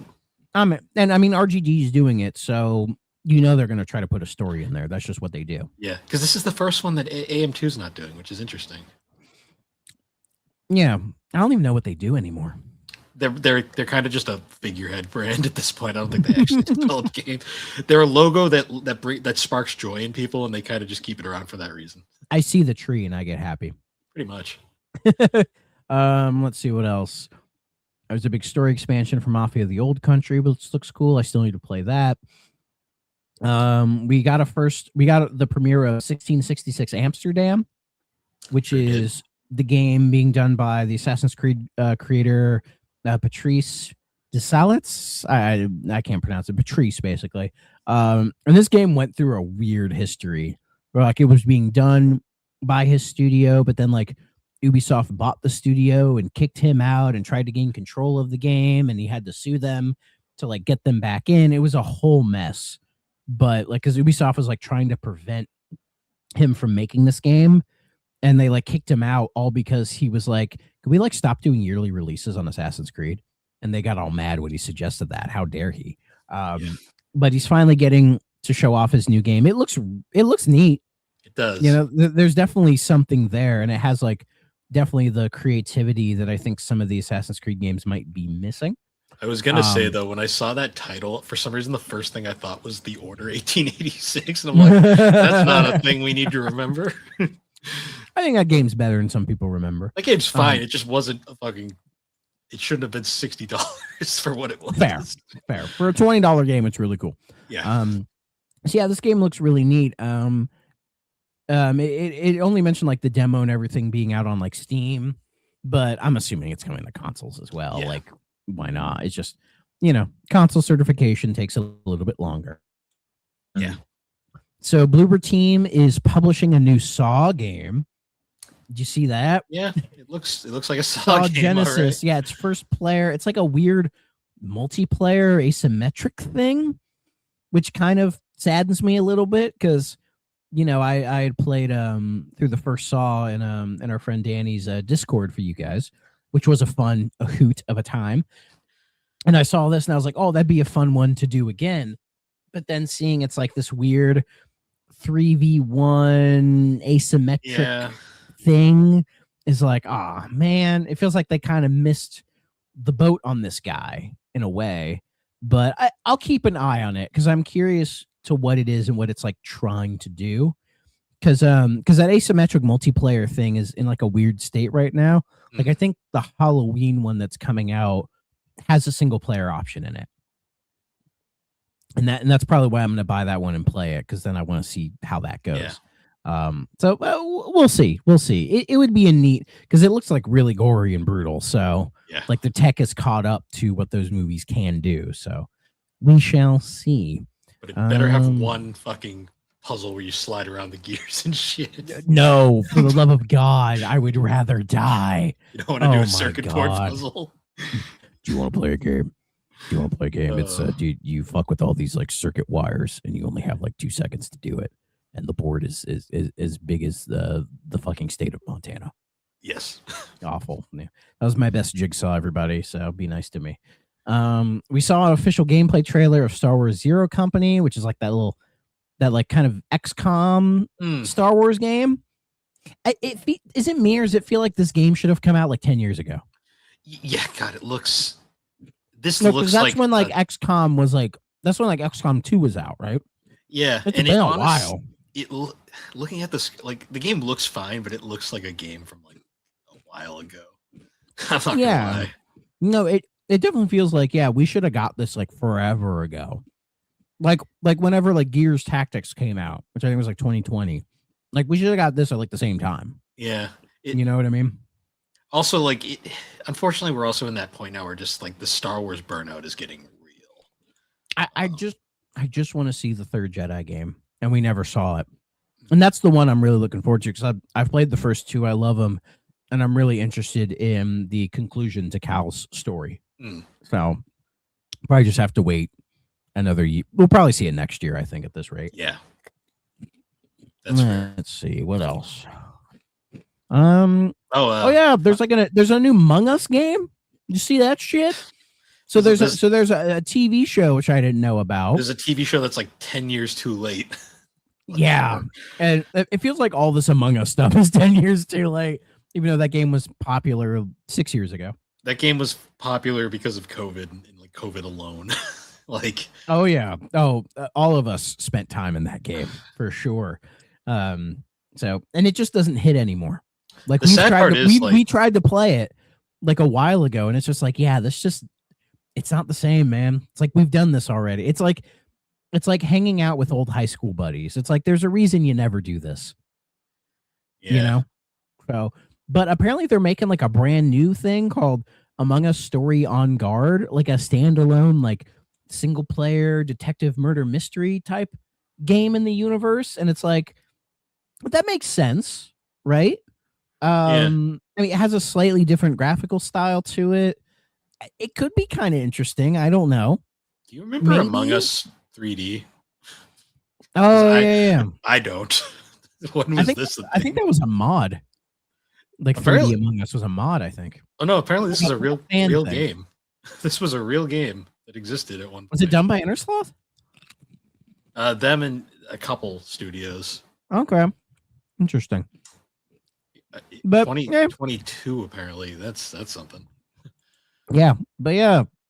Among Us Story, I don't know. Maybe. It might be something that's like sneakily okay. Who knows? Maybe it'll re-spark the Among Us trend. We'll have something to play again. I don't know about that. I think that's long gone. Yeah, we're kind of past I think the friend slop stuff is really like, I hate to say, I think it peaked with Peak. Yeah. And it's like the new ones just aren't hitting like they used to, but what can you do? We're getting a new Hot Wheels game, Hot Wheels Infinite Rush, which just looks like the Hot Wheels expansions in the Forza Horizon games. Yeah.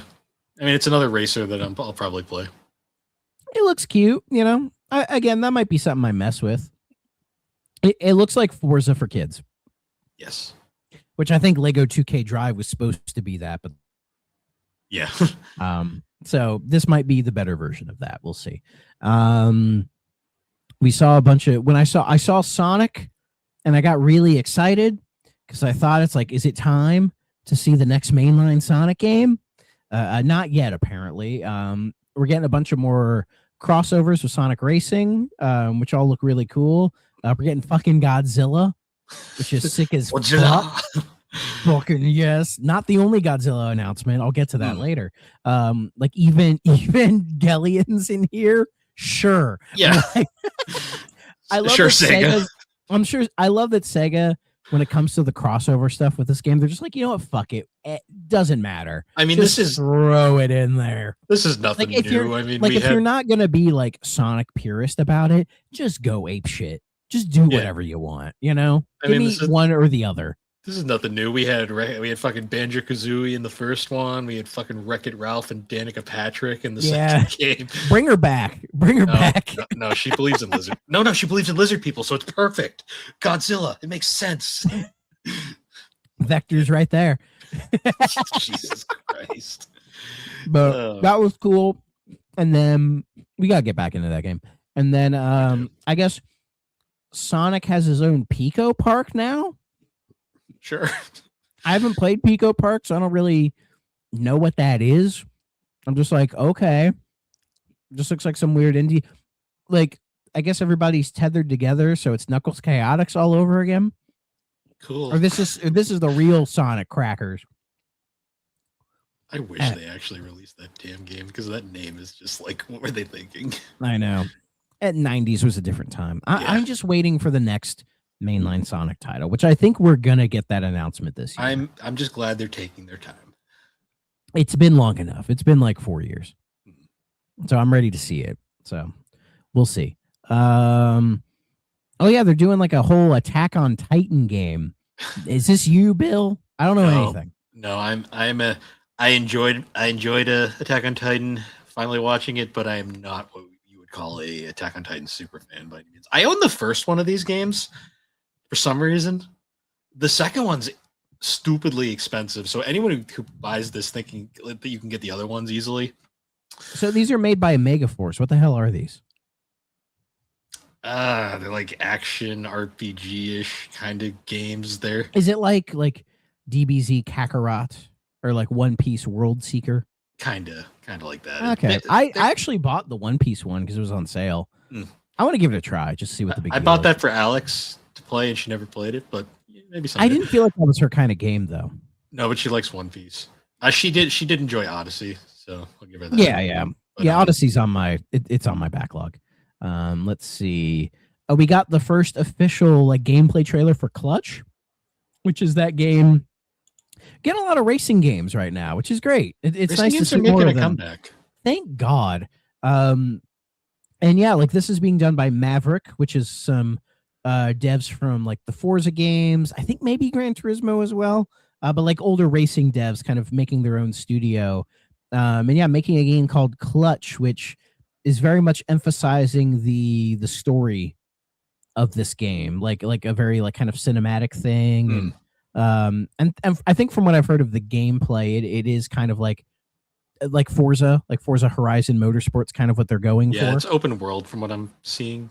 Yeah, but trying to have more of like a proper story in there, kind of a set thing. in Monaco and the French Riviera. That's awesome. Yeah, that's like similar to like Forza 2 or Horizon 2 because it's on the France-Italian border. So I mean, it looks really cool. It says it's coming out early next year. They describe the game's world as PvPvE, which is accurate. That's Forza, because when you hop into Horizon, it's basically a live service game because people are driving around doing shit, but everybody's like invisible or like translucent, so you can't like crash into people randomly. Thank God. What's going to be unless you like challenge them to like a race or something like that. What's going to be the rogue AI in this game? Coming in clutch. Who knows? But yeah, the game looks gorgeous, and I'm really curious to what they're going to do with it. So yeah, I might have things to say in the future. We shall see. Nice. Let's see here. Anything else? There's a few big ones. Well, I'm scrolling through the list, so if I miss anything in Summer Game Fest, let me know. This one actually excited me. So The Wolf Among Us is back after all that crazy stuff that went on with Telltale. I guess they still exist now. I don't quite know the state of them, but they're kind of like they exist, but they're like a shell of their former selves. Are they doing The Wolf Among Us too? Them along with a studio called Trick Studios. Okay, so maybe they're the ones who like saved them. Makes me wonder if they're going to take what Telltale did and then just finish it, kind of similar to like a Duke Nukem Forever kind of thing. Yeah, because I think Wolf Among Us 2, it was announced a long time ago, I think. 2014, yeah. Yeah, because I never 2017. 2017. I never played the first one because I missed it. That was in like my gap of like not playing a lot of new games. So I missed out on Wolf Among Us, and I've always wanted to play it because it sounded like it would be really cool.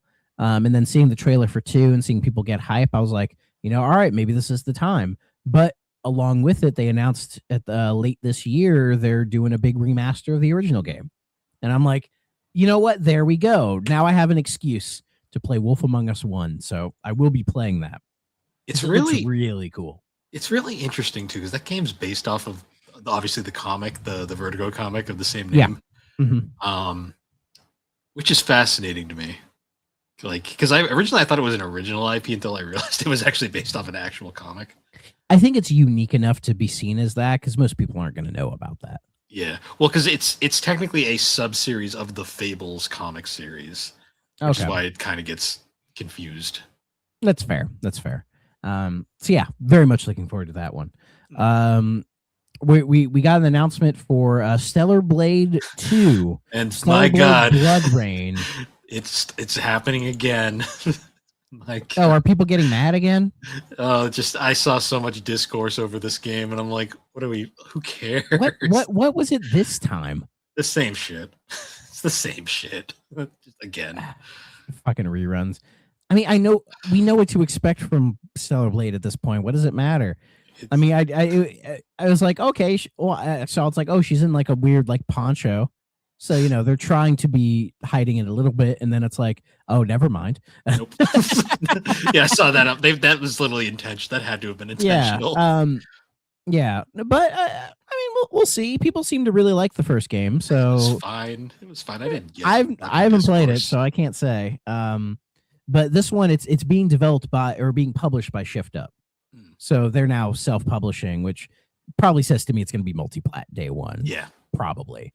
So, we'll see. Let's see. Tifa's coming to Street Fighter 6. Who fucking cares? Hey, some people do. I just cannot pretend to care about Street Fighter. It's just not my thing. Honestly, Tifa coming to it might actually make me want to play it. I'm not gonna lie. You fucking simp.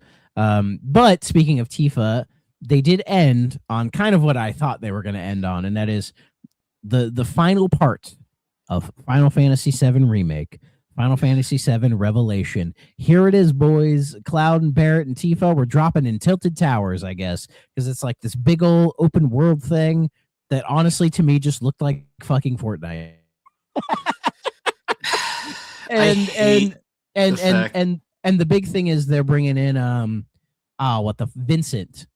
So I was like, oh, we getting Dirge of Cerberus remake? Come on, let's do it. We can fix that game. We can make it better. I swear. Look, you can fix the gameplay of that game. You ain't fixing that train wreck of a story.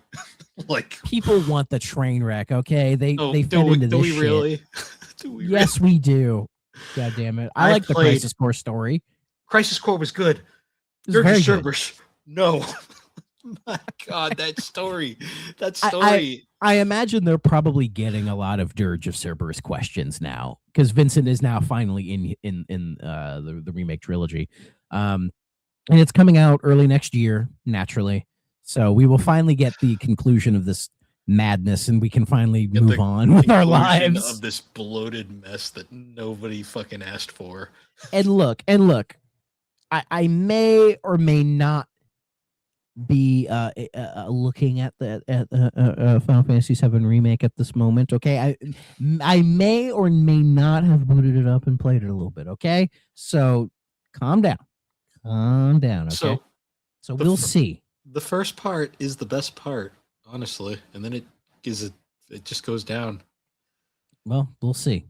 Yeah, it to be determined, sir. The third one isn't out yet, sir. I know. It's just this whole like thing was like everybody wanted this remake so bad, and then we get it, and it's like it's only the meme of it's like we want this thing, but not like this. No, not like that. Yeah, that's kind of my whole thing where I'm just like I'm glad it kind of exists in its own bubble, to be honest, because I'm like, yeah, The joke about the complication of Final Fantasy VII. Yeah, this is certainly it. 'Cause my God. So just wait for the 15-part remake of Final Fantasy 9. I have my doubts. I mean, that's the one thing I've heard so much about.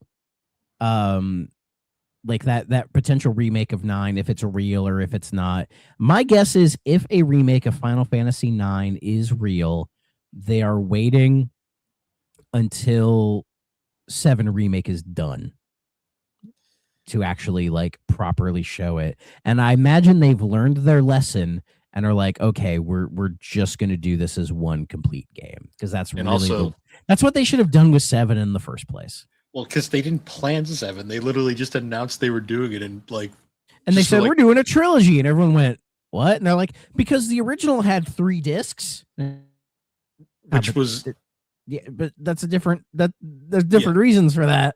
It was totally a case of they literally just threw it at Nomura and were like, hey, Nomura, you're doing this now. And he was like, okay. He's like, the original director's still here. And they're like, well, he can produce. And it's like, I think he's done. I think Nomura wants to be done with this. Nomura so bad. Nomura didn't ask to do this. He just got it thrown at him. Yeah. Oh, poor guy. But yeah, we'll talk about some Nomura in a little bit. Yeah. Cool. Yeah, Summer Game Fest, I think overall was a really good show. Yeah, like they a showed lot of really cool stuff. It was paced really well. There wasn't a ton of like free-to-play extraction mobile shooter bullshit in this one, which was really nice. Jeff wasn't too super cringe. I mean, yeah, there was no like bits with the fucking Muppets, thank God. He didn't want to fuck Miss Piggy again. Like, I think he did already, and I think he's good. Yeah, they finished that character arc. Much like Final Fantasy VII Remake Trilogy. Yeah. Oh boy. So now we move into the Xbox showcase. Yeah, let's get to the one with like the fucking meat. Because holy shit. This one was really good. But Xbox honestly have a habit of their June showcases being really good in general. Like the last few ones in like this decade have been like really solid. Like a lot of good stuff in here. Well, they've gotten a lot of third parties to contribute to them, which we'll get to when we get to a very specific game. I have a theory behind some of these that I'll get into. We'll talk about this. So so I found the proper list. Thank you, trueachievements.com. Thank you guys. Where it's like in order. So they open with Gears of War E-Day. And y'all know I'm a Gears guy. So I was excited for this, and it looks so fucking good. I am so excited. It looks incredible. I'm like, it's this thing. It's like Ace Combat Zero, the Belkin Wars, right? Where the rest of the games in the series reference it as like this major point. And E-Day, Emergence Day, is a thing that all the games reference. And here we get to play it. We get to, see the beginning of Marcus and Dom's relationship, and graphically, the Coalition really know what they're doing with Unreal Engine. Oh my God. Looks gorgeous. Gameplay, it looks to be, same old Gears, which is fine, but it definitely looks like there's a lot of refinement in the movement. Like it feels like they know the core audience and they're trying to please them, as like that's like the main thing that they're trying to do. Very, very excited. I know sometime in the summer we'll get those multiplayer betas, and I will be in there. I can promise you that. It comes out on October 6th. And this game they announced as a Xbox console exclusive. So they're bringing those back. There's another one as well, but I will talk about it when we get to the second one, because I do have some thoughts on that. I wonder if it's going to be exclusive for a while and it will eventually come to PC. I'll discuss that when I get to it. Okay. So the next one is we got another trailer for Fable. As we know, Fable got delayed into February, which again, I'm fine with Fable getting delayed into February, because again, this year is just way too stacked. And it's like Fable, just give it another couple months.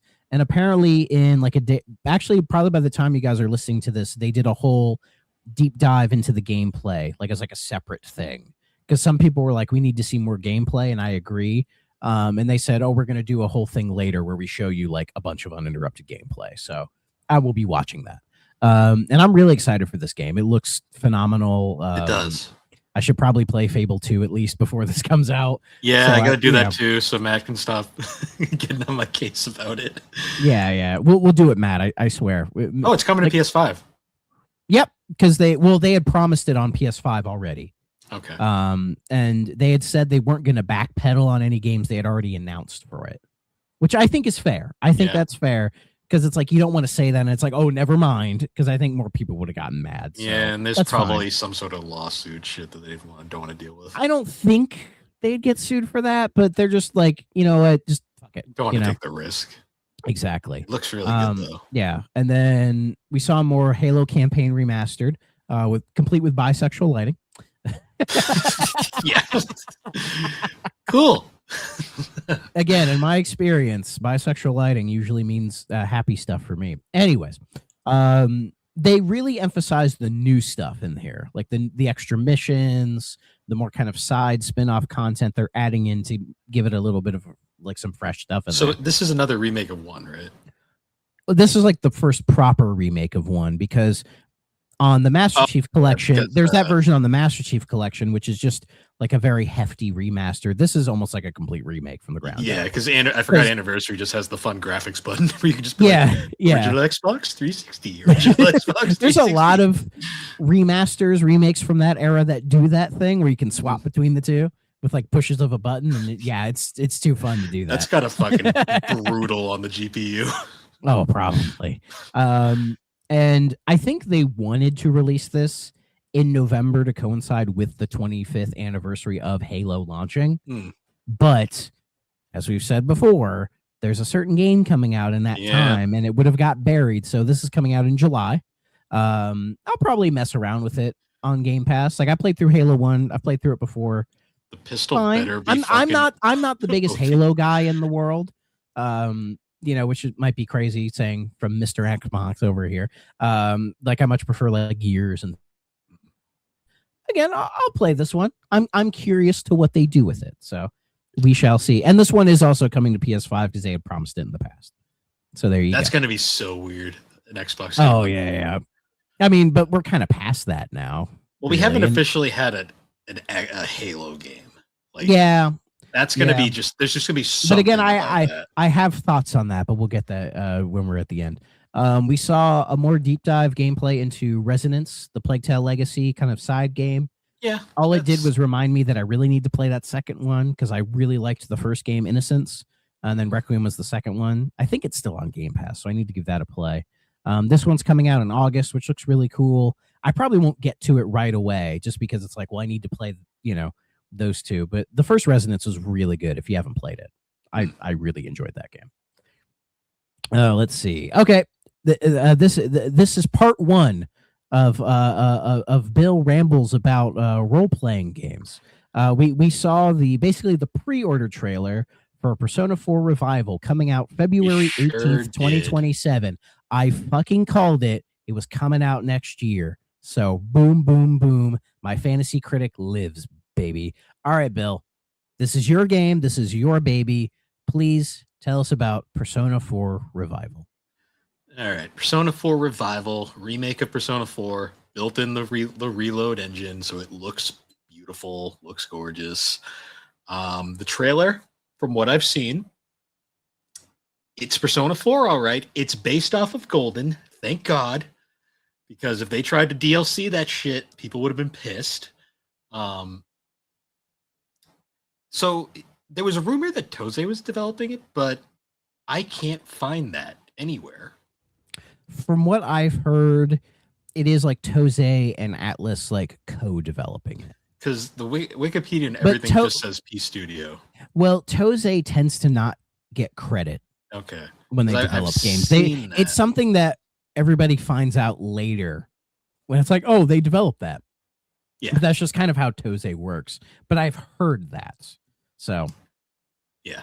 I saw all that stuff. I was looking around. Graphically, it's got the Persona 4 look. It's got the thing that like Persona 5 started with, like the way the graphics are laid out and designed. Like it's got that Persona vibe to it. It looks really good. The voice acting is going to bother me. I'm not going to lie. That's listening to the trailer. You can clearly see it. some of the characters, they're close. It's kind of one of those things that's gonna bug me. Some of them, like Teddy, not even they didn't even try. Like, I also found it interesting. It looks like they're going to be expanding a lot of like the dungeons and like gameplay things, which I'm personally okay with, because if we're going to remake 4, let's remake it. Let's not just 4's perfect game as it is. Let's actually expand upon it and actually try something different to make buying this remake worth it. They did announce that the pre-orders are up. The special edition pre-orders are up. I'm not paying $250 for that. Fuck that. Why you don't want the Yukiko body pillow? Not even included. I don't even.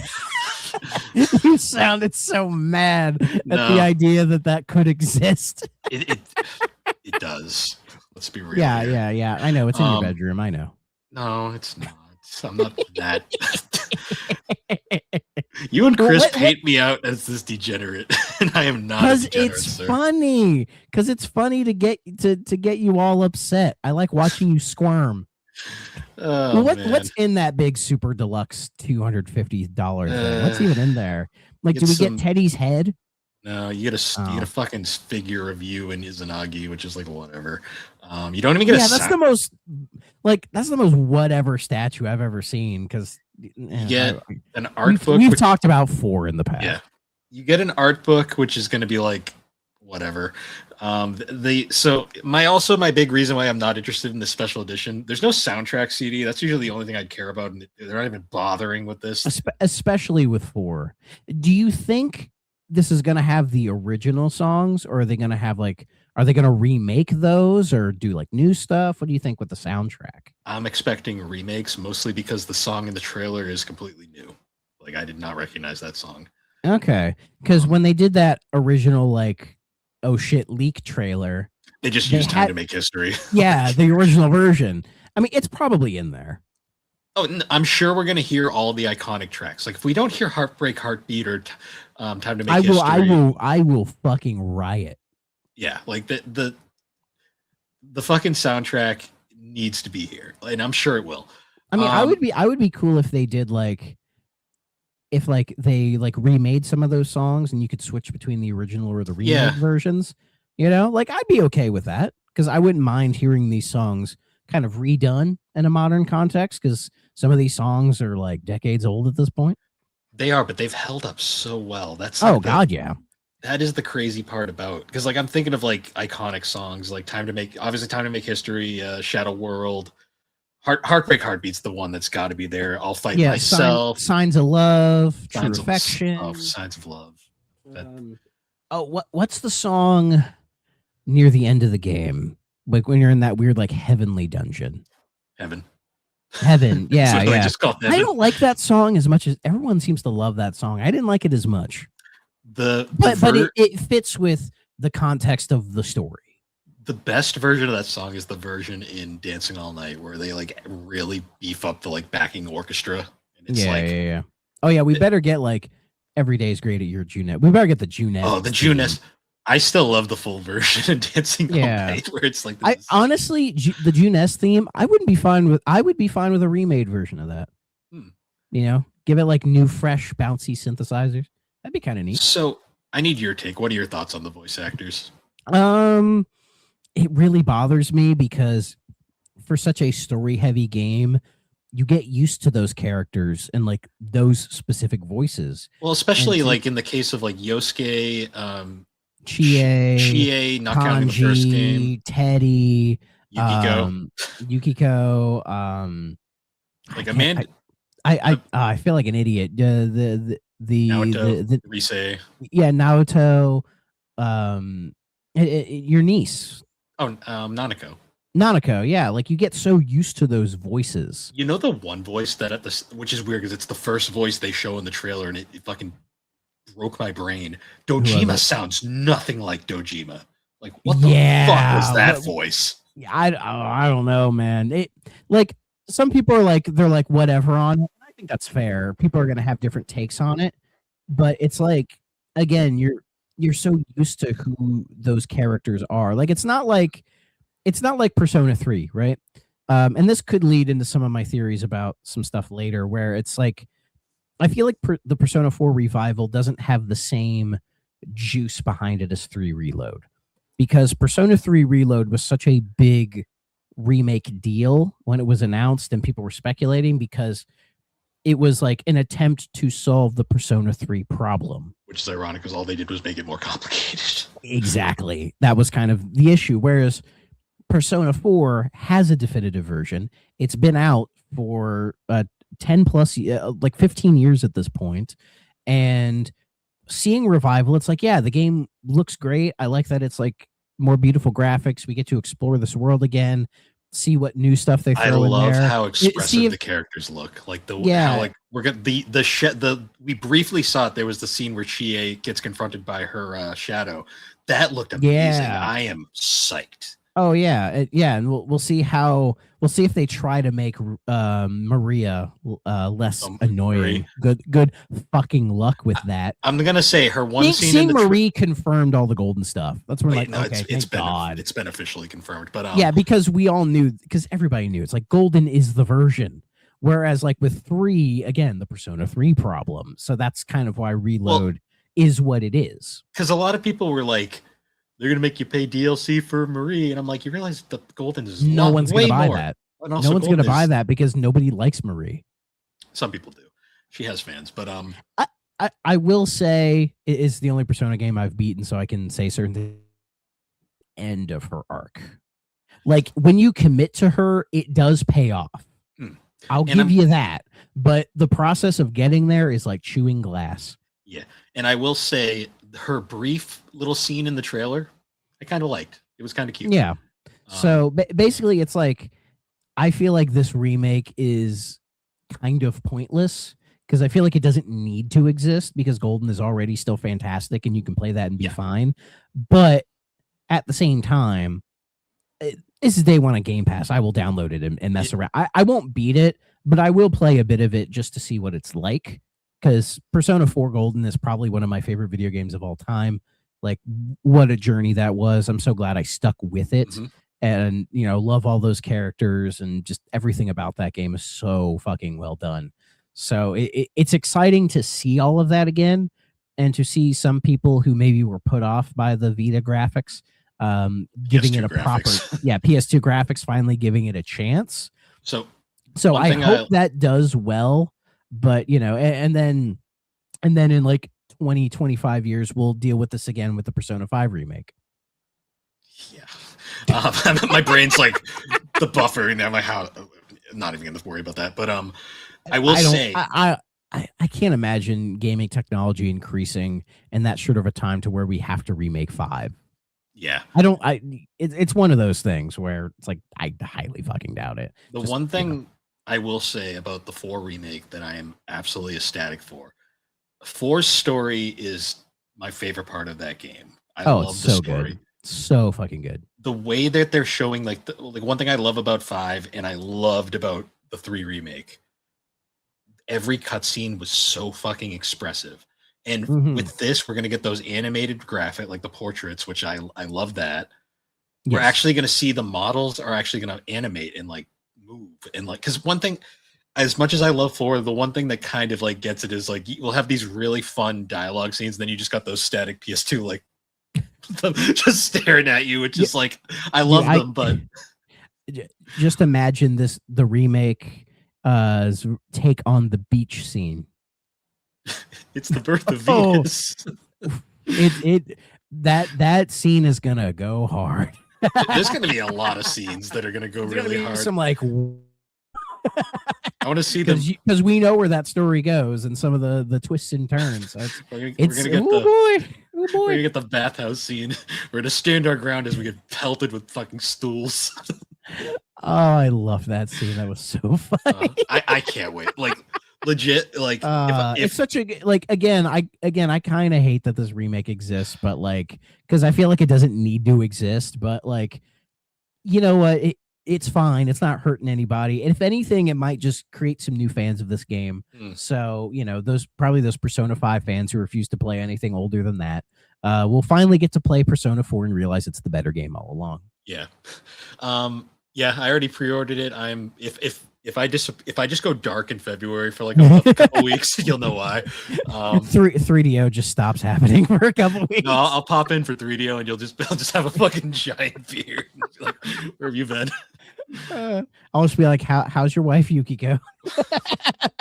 You'll be like, she's good. She's struggling with owning the store, with owning the hotel, but you know, she's gonna pull through, man. Still can't cook. Still cannot cook. Oh, I hope we actually do you think we get to see Mystery Food X? I hope so. I mean, I'm still gonna try. A part of me really wants to see what they would have it actually look like. So I have the Persona cookbook, and I am going to try making that at some point. Oh, please do. I need a taste test. You and Alex. I just wonder. I just like that's one of my favorite cutscenes is when they try it and just like the and then they just fall over. I love it. Gives you options.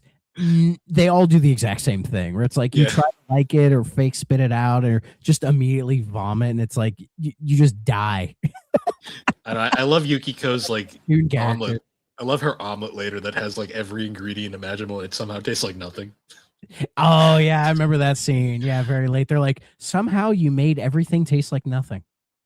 Very impressive. It's impressive. It is impressive, honestly. So yeah, February 18th, we'll know where Bill is. Yeah. And let's see. Next was they did a full showcase for State of Decay 3. Look good. I have not played the other two. This one looks pretty interesting. It's coming out next year. Yeah, I might give it. It's on Game Pass. I might give it a glance just to see what it's all about. Usually, I'm not a survival game kind of guy, but you know these games have their fans, so yeah, who knows? We saw more of Metro 2039 that's coming out in February, and I'm like, 4A, stop reminding me I need to play through Exodus. Okay, can you please stop reminding me? I know. I promise. I really want to play through Exodus before this game because I really love the Metro games, so I'm very much excited for this game. Let's see a theme stuff, blah blah blah. To whatever. There's this weird game called Join Us, which is like a doomsday cult thing. I'm like, that's weird. That's a game that I think could be a hit if it kind of lands in the right way, but I don't know. It looks like the problem is it looks like a lot of like slop games we have lately, and I'm kind of like, that's true. I mean, it might be fine. It looks like it's being done by like the Goat Sim guys. Oh, it has that look to it. I don't know if it is or not. Oh, it's just the graphics, like the engine and like the physics engine that they're using, just reminded me of that. Yeah, and I'm not really a Goat Sim guy. Yeah, it kind of. I'll wait on reviews for that one. I probably will never play it, and that's fine with me. Yeah. So the next game we saw, I am very conflicted on this, boy. So we're getting the next Ninja Theory game. It's not Project Mara. Apparently that has been canceled, which really saddens me because I really liked the idea that Project Mara was, where it was like taking the Hellblade like psychological aspect and turning it into a pure psychological horror game. Like getting rid of, like putting it in the modern day and everything. And I was like, that one trailer we had, I was like, that game looks really fucking cool. But I guess that got canceled and we're just getting another fucking Hellblade game. But it's just called Senua. It's not called Hellblade 3. And I guess it's about like Senua in purgatory trying to, it's basically like the same plot as God of War Laufey. It just kind of happened. It's almost kind of the exact same plot. Yeah, this is actually kind of ironic. Yeah. It's like the meme. I think it's just a coincidence, you know? It's like the meme. Can I copy your homework? Yeah, just change it enough so no one notices. It's coming out next year. I'll play it because I beat the other two. Which is really funny because Ninja Theory's first game was literally like God of War, Goddess of War, basically. Oh, Heavenly Sword. Yeah. That's funny. Because I'd like to see Ninja Theory get past Hellblade and do something different, you know? And I was hoping Project Mara was that chance, but I guess they're just going all in on this third Hellblade game, which, again, it's not called Hellblade 3. They're trying to place it as like, it's like in the universe, but it's not like maybe a spinoff. I'm not quite sure where it fits, But like I played the other two games. I love the original Hellblade. I think that is a very special game in a lot of ways. The way Ninja Theory just really crafted such a wonderful narrative and a very compelling experience from start to finish. And then Hellblade 2 does a lot of really good stuff, but I feel it just doesn't have the same impact that does, because I think they're trying to find new avenues to expand upon it, and it just didn't really work for me overall. But I still like the game. This it feels like they said it's like a full-on action adventure game, so it's like I don't know if they're just trying to make it more combat heavy, and I feel like doing more combat and getting away from the story stuff, I feel like it's diluting what made the original a really endearing game for me. I don't know. So it's really funny to me just because like this game forever I'm going to associate with my drunk ass mixing it, confusing it with Helldivers and that one podcast we did. So it's okay. There's a lot of Hell games, so you know it is what it is. I just love how confidently incorrect I was during that episode. It happens. Don't worry too much. The problem is though, anytime I think of this game, that's just immediately what I think, and I'm just like, Helldivers, fun. Yeah. So, it's coming out next year. I'm gonna play it because it's like I've played through the other two. I do want to see what they're doing, but it's just a little disappointing, I guess, because I just really want to see Ninja Theory spread their wings again. Yeah. So maybe after this, they finally get the chance to do that. I don't know. We shall see.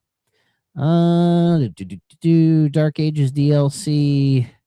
I don't know. I wasn't really big into Doom the Dark Ages anyway. I wrote a whole review about it, guys. If you go to superpodnetwork.com and scroll through, you can find my review of Doom the Dark Ages. I mean, the DLC looks neat, but I don't know. I don't think I liked Dark Ages enough to warrant buying the DLC. Unless people say it's fucking phenomenal, I may just pass on it. But speaking of games I won't pass on, despite some issues with it, Crazy Taxi World Tour. It's here, baby. This game. That trailer was fucking hype as hell. Yeah. They understood the assignments. They're like, okay, we're bringing back Crazy Taxi. We just have to. And they even confirmed that Offspring and Bad Religion are in the soundtrack. Thank God. They have confirmed those. I've even seen some like gameplay footage of it. And yeah, the songs that are in the game. They are there. Nice. And like it's a big old like story mode where there's like 5 different cities across 5 different continents, and you're like, doing like racing, delivery, fare pickup. Like they're really trying to expand it to make it, I guess, more of a, complete game that you would think of these days. They got to justify the price because they haven't said the price yet. I have a feeling it's going to be like 50-60. Yeah. Justify that. This is also the first Crazy Taxi since, not counting the mobile ones. This is what, 3 on Xbox? The PSP like combo of 1 and 2 probably. Okay. Fair Wars, I think it was called. Fair Wars, yeah. Or even that GBA one. That was before 3, I believe. Okay. And yeah, it looks fucking cool. It looks hype as hell. The trailer, like the drift that has like the green wheels, which is from Crazy Taxi 3. Yeah, okay. Finish your thought because I got things to say. Okay. I got very annoyed by some people online. Well, here, I'll finish my little spiel real quick if you don't mind. They've even announced they're going to have some brands in here. Like they're doing some brand deal stuff. I guess they haven't finalized some of those, but if you look at the footage, they're in there, but I guess they're still kind of finalizing those deals. So, but it looks like, yeah, they're really going all out. Apparently they had the original creators back too. Like the original guy. Yeah. Like he's back in making the new Crazy Taxi, which is really exciting. But what's your issue? And then I'll talk about the elephant in the room with this guy. We'll save the other thing because the other thing is actually worth complaining about. The thing that I saw going around in a few places. I'm not going to name names, but this kind of annoyed me. People were complaining about the physics and like things that they saw from the gameplay, and I'm just like sitting here going, "Did you play the original game? The original game, the physics were always stupid in Crazy Taxi." I didn't see anybody complaining about the physics. I saw this in a few Discord servers. I won't name them because I am friends with people there. But like I saw people, they were like questioning like the drift and stuff, and like the wackiness and like how it looked like the car was made of styrofoam. And I'm just like, that's Crazy Taxi. That's Crazy Taxi. That's what it's always been. Did you play the first one? The car I always did. Drove I around, have the original on Dreamcast. I might mess around with it after this. Like, yeah. Like, but it made me also realize I want it to be that. That's what I want. Because it also made me realize, like, no one play. You realize really fast how many people only played the first one and never played 2 or 3, which is understandable because the 2 is very obscure.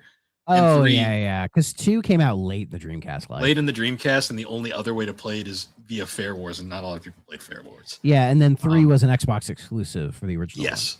So. But, like, 2 was the game that introduced, the car can just jump 50 feet in the air. Yeah, and there's, like, the drifting, like, the backdrafts, all this kind of stuff. One thing I'm worried about is how the game's going to implement all of those weird little quirks that Crazy Taxi kind of demands of you to get those really good times, like the weird getting flipping through reverse and drive to start off immediately, and some of the more tricky things that you've seen like speedrunners and other people do. Like, I'm curious to how they're going to implement those into the game to where you can still have that frenetic action, but make it a little bit more appealing to a bunch of people who maybe aren't used to people who've never even seen it in the arcade. Oh yeah. Because like the amount of let people alone played the Dreamcast version. Like an arcade, like Crazy Taxi in an arcade cabinet is an experience. I only ever got to do it once because I saw it. I've never seen it in an arcade ever. There was one at a mall. I would flip if I ever did. I would take a picture of it. So I was too young at the time, and I was too stupid. I didn't take a photo. That's okay. There was an old mall back where I used to live. It no longer exists, so it's probably this machine's probably long gone. But there was a Crazy Taxi machine in the middle of like one of those mall food courts, like just like randomly there. And I saw it, and I was like, I have to play this. So little did I know, the Crazy Taxi arcade machine is loud as fuck. So I'm blasting Offspring. I'm sitting in the middle of an arcade. I mean, not arcade, a food court. Surrounded. This was when malls were still. Well, we'll get there. But this is back when malls were still somewhat like populated, and like this food court was packed. So I put the coins in. Little do I know, the second I hit start, you just hear Axel go, "Hey, it's time for Crazy Taxi." And then were people looking at you like, "What the fuck?" Are you doing? Like most of the people in the food court just looked over, and I'm just like, well, this is awkward, but now I'm gonna play Crazy Taxi. You're like, I need to show them that I'm good at this game. Oh, people are getting annoyed because Offspring is just blasting, and then Bad Religion. I'm just like, the second I finished, I got up and I'm like, I'm out of here. I'm gonna get fucking murdered. And you've never been back to that mall ever since. They have your name on. They have like your picture plastered next to the arcade machine, being like, "Do not let this man ever play this again." I was like, what a dumb place to put an arcade machine. But my God, I'll never forget that. That's amazing. That's so I'm funny. so bummed because that machine probably got thrown away. Probably, yeah. So yeah, like this game, it's coming out next year, and I'm so fucking excited about it. A lot of people are, or were, and still are, but then a whole thing happened, and it pissed me off because it's like you were riding really high, but Sega, of all companies, right, had to fucking put their foot in their mouth, right? Because that's just what they do. And on the Steam page, it mentioned that the game is using generative AI to some degree. The Steam descriptors are usually kind of vague in general, which some people have complained about, where they just kind of say it, but it's like, it's like, well, what does it mean exactly, right? Because we're in that phase where it's like, if you're using it, what the hell does that even mean, right? And they were getting, because they showed like a preview to a bunch of people, and they had, and people were asking them questions, and I even have a quote here saying like what they used it for. So it said, quote, "We used it as a reference, so our artists would pull up and generate some of their ideas, and then they would look at that generated image, and then they would draw the actual thing. So actual creators, everything from programming the assets, everything is made by an actual human. It is only used as a reference for them to look at, and then they would actually create the real thing that would go into the game." And then they also said, like any of the performances in the game or whatever. Like the performers are not AI in any way. So it sounds like they used it in the like conceptual stage, which is a whole nother conversation in and of itself, where it's like I don't know how much time or resource saving using it in that phase is even doing. You know what I mean? Like people have to realize that like the Asian markets view like this AI stuff a lot more positively than the West does. Yeah. And when you have companies like Capcom, Square Enix, probably even Konami, using it in their development, and they've admitted to it, but they're being a lot more discreet about it, right? Whereas Sega being Sega is just like, yeah, of course, blah, blah, blah, Sega being Sega, right? Sideshow Bob stepping on the rake. It hampered the whole thing for a lot of people. And also to a degree where I think like the moment certain people just hear the term AI, they just immediately freak out and say, fuck all of this shit. Like, I don't want to say derangement syndrome, but I feel like some people almost immediately are like, this fucking sucks, blah, blah, blah, blah, blah. And I can understand that. It's really understandable. AI is such a weird thing right now. But also, yeah, because it sits in this very weird spot, though. And again, I don't think like Sega is using this to replace jobs. I don't get that vibe at all. No, I really don't. Trailer, it looked pretty. I mean, it looks really good, and when this game comes out, there are going to be people who are like desperately picking through every little square inch to try to find that stuff. I guarantee you, people are going to do that, and if hearing that like deters people from buying and playing the game, you know what? That's fair. I totally understand that. But as somebody said to me, I think Sega would learn the wrong lessons from that. Like if it does well, they're just gonna be like, oh great. But if it doesn't do well, they're just gonna be like, well, I guess nobody wants Crazy Taxi. Like they're not gonna think, oh, people didn't buy it because of the AI stuff. They're just gonna be like, oh, I guess just people don't like Crazy Taxi. The thing I'm starting to accept is, as much as I don't like it, AI is one of those things that we're kind of just gonna have to accept to a degree, because I feel like everybody's going to kind of have their ceiling with it, like what they can tolerate and what they cannot tolerate. It's kind of when you view like a problematic music artist, right? Yeah. Or somebody like that, where everybody's going to have their own degree of what they're fine with and what they're not fine with. And to a degree, you have to kind of accept the way people feel about it. Yeah. Like I'm never going to buy a game that's like purely built using just like machine learning AI generated. Yeah, never. Like if this was that, no, I'm not going to do it because I think that's gross.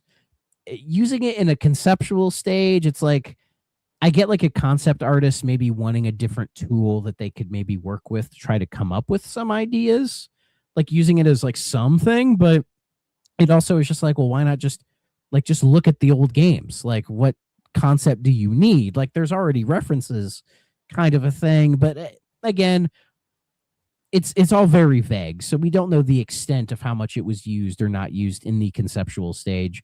So you just kind of have to take them at their word, I guess, for better or for worse. And yeah, and if that sours you on getting the game, I totally understand, but like the game looks so fucking fun. It's you know me, I'm a Sega boy, and I'm so happy to see Crazy Taxi back. Like, I'm gonna buy it. I mean, I'm gonna buy and play it. Like, they're definitely not using AI for the music. Yeah, and that's the thing. If this game turns out really good and people really like it, everyone's gonna either forget about it or gloss over it, much like they did with Expedition 33. Yeah, pretty much. It's one of those things. I'm gonna just wait and see. I mean, I'm gonna buy this because this looks amazing, and I love Crazy Taxi. Yeah, I'll let you know because I'm probably there day one, to be honest. Yeah, so honestly, yeah.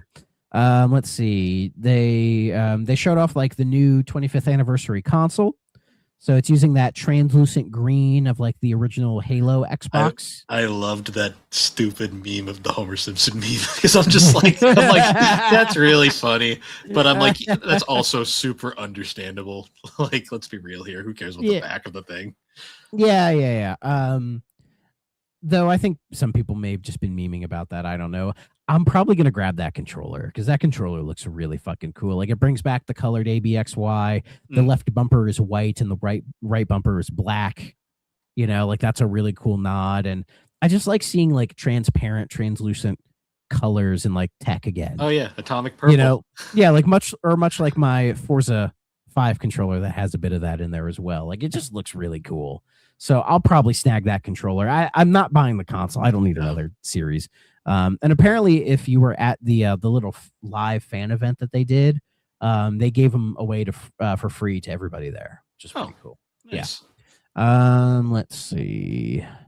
Some Minecraft Dungeons 2, which cool. If Frack Jr. wants to mess around with it, because we played a bit of 1, sure, I guess it's okay. Nothing wrong with it. Magicians the Devil's Deal. Now that was an interesting little game. A first-person narrative-driven action game set in a nightmarish reimagining of Victorian London. It's day 1 on Game Pass, coming out next year.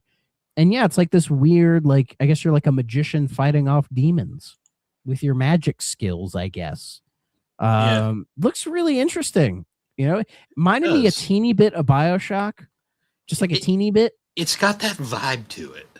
Yeah. So definitely, I mean, this could be one of those like an Expedition 33, where it's like this third-party game that drops in Game Pass, and got first highlighted in an Xbox show, and it's like, oh, this game's like really fucking cool. I'm gonna check it out. I don't think it's gonna reach those heights, but it looks really cool. It looks creative, and that's honestly absolutely all I really care about. Absolutely. I guess the creators of Ghost Runner are making a first-person game where you play as like Napoleon fighting like ghosts or whatever, called Valor Mortis, which I'm like, that's cool. In Game Pass too. Ghost Runner's pretty cool, so I might give that a shot. Let's see.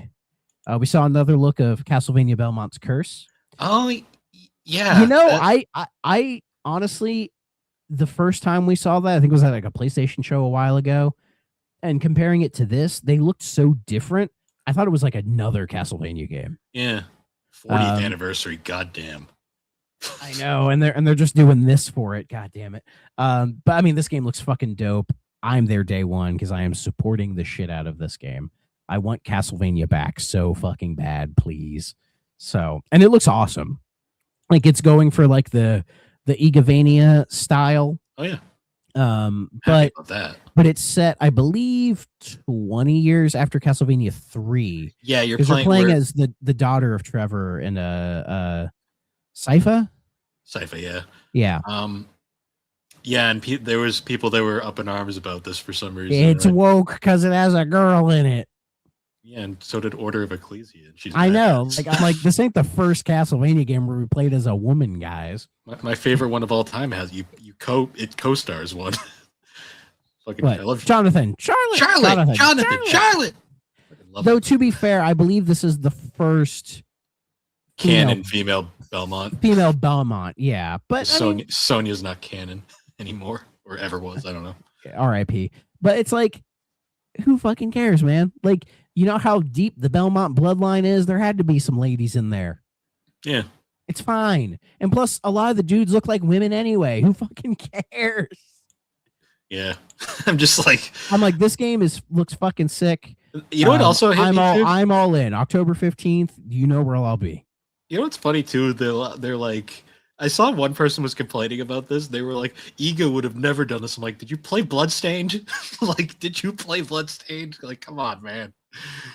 Oh Media illiteracy is at an all-time high, and I despise it because these people refuse to learn. They just want confirmation bias, and their over-reliance on ChatGPT and Grok it allows them to live in this alternate reality where they just refuse to learn or be seen as wrong in any sort of fucking sense, and it's despicable. Mm-hmm. I hate it so goddamn much. Anyways, besides that, another little Game Pass title that looks kind of interesting is Vivarium. This kind of that little like life sim adventure thing. It looks like an 80s anime. Yeah, and some people are saying Studio Ghibli, and I'm like, it looks older. It looks older. It's like closer to like Orbitals. Yeah, it's which we'll talk about in a little bit. it It doesn't looks like quite that. have. It doesn't have the Ghibli look because we know what a Ghibli No. game does look like because Yeah. we had Ni no Kune. Oh yeah. But yeah, it looks really cool. And it's like, yeah, like it's a little life sim adventure game that's taking place like in a terrarium. So it's like it's almost like a game in a game kind of thing. I'm not sure. That's launching next year. I believe it's coming to Game Pass. So it's like, yeah, I'll definitely play that. Yeah. I'm curious to what that's gonna do. So yeah. Okay. All right, are we at the big one? It's time for which big one? It's time for part 2 of Bill talks about RPGs because guys, some of y'all didn't believe me, but the rumors were true. Persona 6 got its first official reveal at the Xbox show. The theme is green. Clearly they're going for a darker story akin to maybe Persona 1 or 2. Or 3. 3 was pretty dark. 3 as well. It's day one on 4 is kind of dark when you think about it. True. It's day 1 on Game Pass, which is shocking to me. I'll save that for the end. I have a theory but it's multi-plat day 1 on everything, which is a big deal, right? It's the first one. But Except Switch 2, but I think that'll come later. I think that'll come later because in the direct we saw some late ports, and I imagine 6 will probably be a part of that in the future. So it's here. It's real. All right, Bill, go for it. Well, there's not a lot to say because let's be real. This is a nothing trailer. There is not a lot here. We got a number. It's green. And it's Persona. So that's fun. It very much screams the Persona 5 initial release, like that infamous chair photo. I don't think we're going to have to wait 12 years for this one.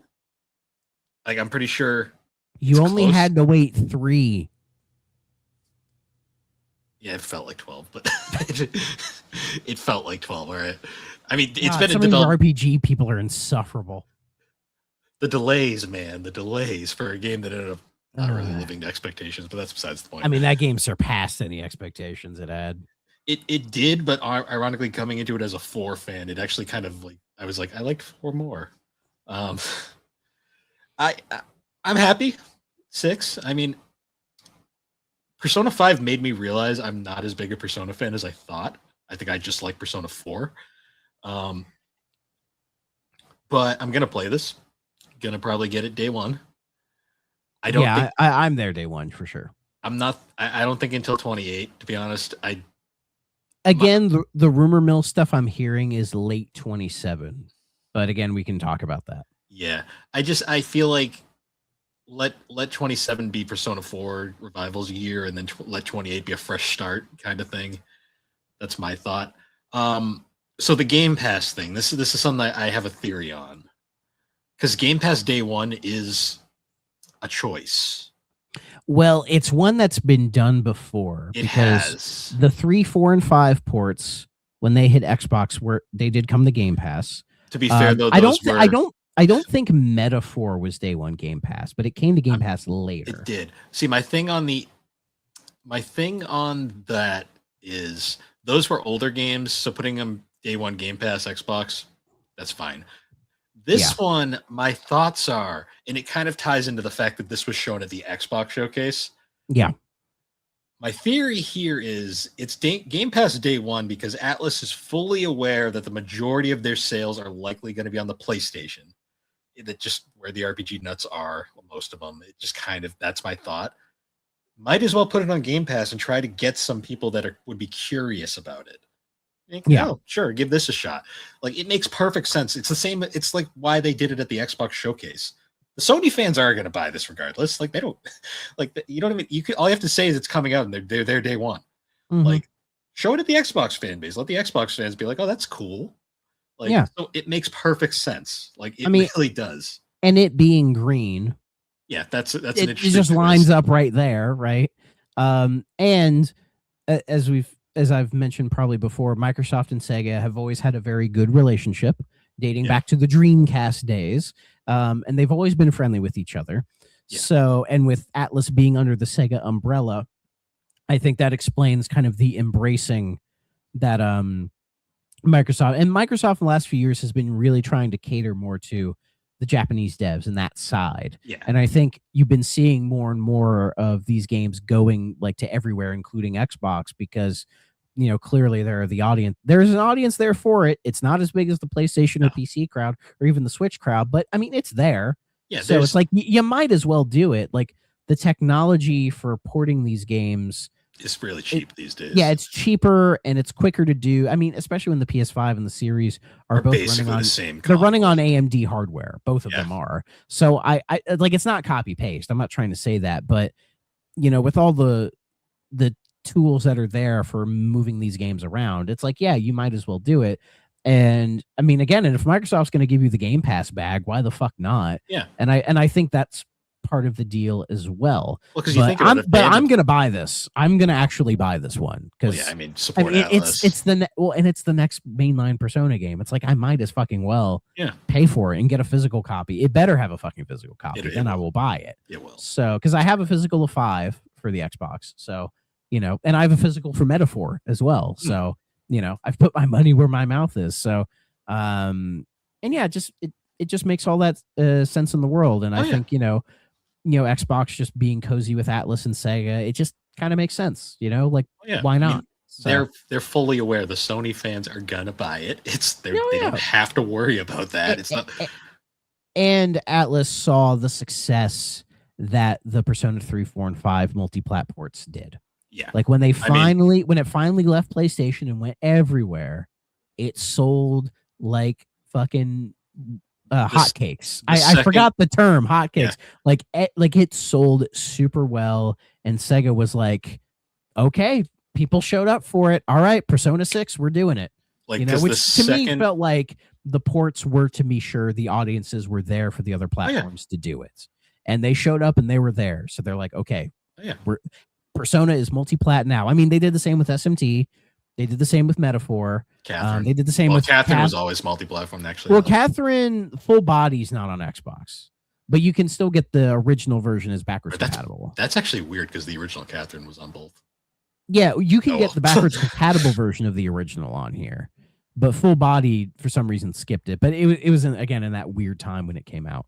It was also it's also a very obscure game. Exactly. Like I was gonna say like Ride Out Remastered came to everything. Soul Hackers 2 came to freaking Xbox. So it's clear there is, Sega and Atlas are like, yeah, let's just do it. Why not? Put it on everything. Why not? Yeah, and six Persona 6 is like the big confirmation of that, where they're multi-plat now. And I think that, and I guarantee you when 6 comes out, we're going to hear like fastest selling game in the series. Like it's going to sell gangbusters immediately. Yeah, most likely. Go ahead. So I'll say that the lack of a Switch 2 announcement, I think a lot of that has to do with the fact that despite the Switch 2 being more powerful, it's still weaker than the series and the 5. There's probably a lot of technical things they got to jump around to port it. My guess is it will come, but at a later date. Yeah, it's gonna be. That's something I think Nintendo owners have gotten used to, and that's if you primarily play on Switch and Switch 2, like there are certain games it's like you will get them, but later because we have to put more work into that port. Yeah, because we have not, and companies are more willing to do that port work now than they were for Switch 1 because it was much less powerful, and companies were kind of iffy on it because of they weren't sure if the Switch was going to be a hit. But then that got confirmed in Switch 2. They're like, okay, we fucked up. We're jumping on the Switch 2 bandwagon, which we'll talk about in the Nintendo Direct. Yeah, because as of right now, obviously this trailer, it doesn't show anything. It's literally just we're making it, guys trailer. I think this trailer, I think the trailer is more like they didn't want to overshadow Persona 4. Because if they showed us actual footage of 6, oh my God, people will be losing their goddamn I'm pretty minds. sure the only reason 6 is here is because of the leaks. Like, let's be real. That's possible, but also I think because they've done it before. But I think I think they see Persona 6 as nearing the end of the finish line. So they're like, it is now time to officially unveil it because they know where it's going. And like the leaks, like they showed like the dual protagonists, like that's back. They showed like character designs. So I've seen that stuff, and even the logo is the exact same logo. And they were true when Sega was DMCAing the leaks. So it's like, okay, so they are fucking real. So it's all there. And I still stand by late 27 because, as I had said with 4 Revival, again, I don't think it has the same sauce behind it as the 3 remake. And I think if it lines up, they could do 4 Revival in February, and then 6 could be November. And I think there'd be enough, like a big enough gap there. I mean, 2 Personas in a year would be insane, but I think that gap, would be fine for most people. It could very well get delayed into be like an early 28 game, and I think most people would be fine with that anyways, But it's just, again, from the rumor mill stuff I'm hearing, they are projecting late 27, but they were smart to not mention the date at all. Because they're not, as you said with the chair, they're not falling into that trap again. They're just like, no. We'll give you. I wouldn't be surprised if we get to like the Game Awards or maybe even the Xbox Developer Direct in January, February time, where they do a more proper showcase of it at that point. I think it'll be end of this year, early next year. We will actually see the game. So I am very curious on, because obviously a lot of people remember P Studio. A lot of the people left and went to form Studio Zero. So I'm curious who's going to be working on this game, because all we know at the moment is the producer and the artist is still Sojima, which is good because that Persona art style is iconic. And from the character portraits I saw of 6, they do line up with the past games. Yep, it's definitely Sojima. Oh, and I believe Megoro's coming back. Thank God, because if he didn't, I'd be so upset. Do you think this game is going to lean more into the darker storylines of 1 and 2, like the more explicitly like spin-off of SMT, as opposed to, I know 3, 4, and 5 have their dark moments, but you can tell that's when Persona became it got its own identity, whereas 1 and 2 are clearly offshoots of Shin Megami Tensei. Do you think they're going back to that? Judging by this trailer and how it's like borderline horror at one point, maybe we'll see, because 5 did a lot to bring back the SMT elements that were missing from 3 and 4. Because I say like 3, especially 4 and 5, are more subtly horrific when you think about it. Yeah.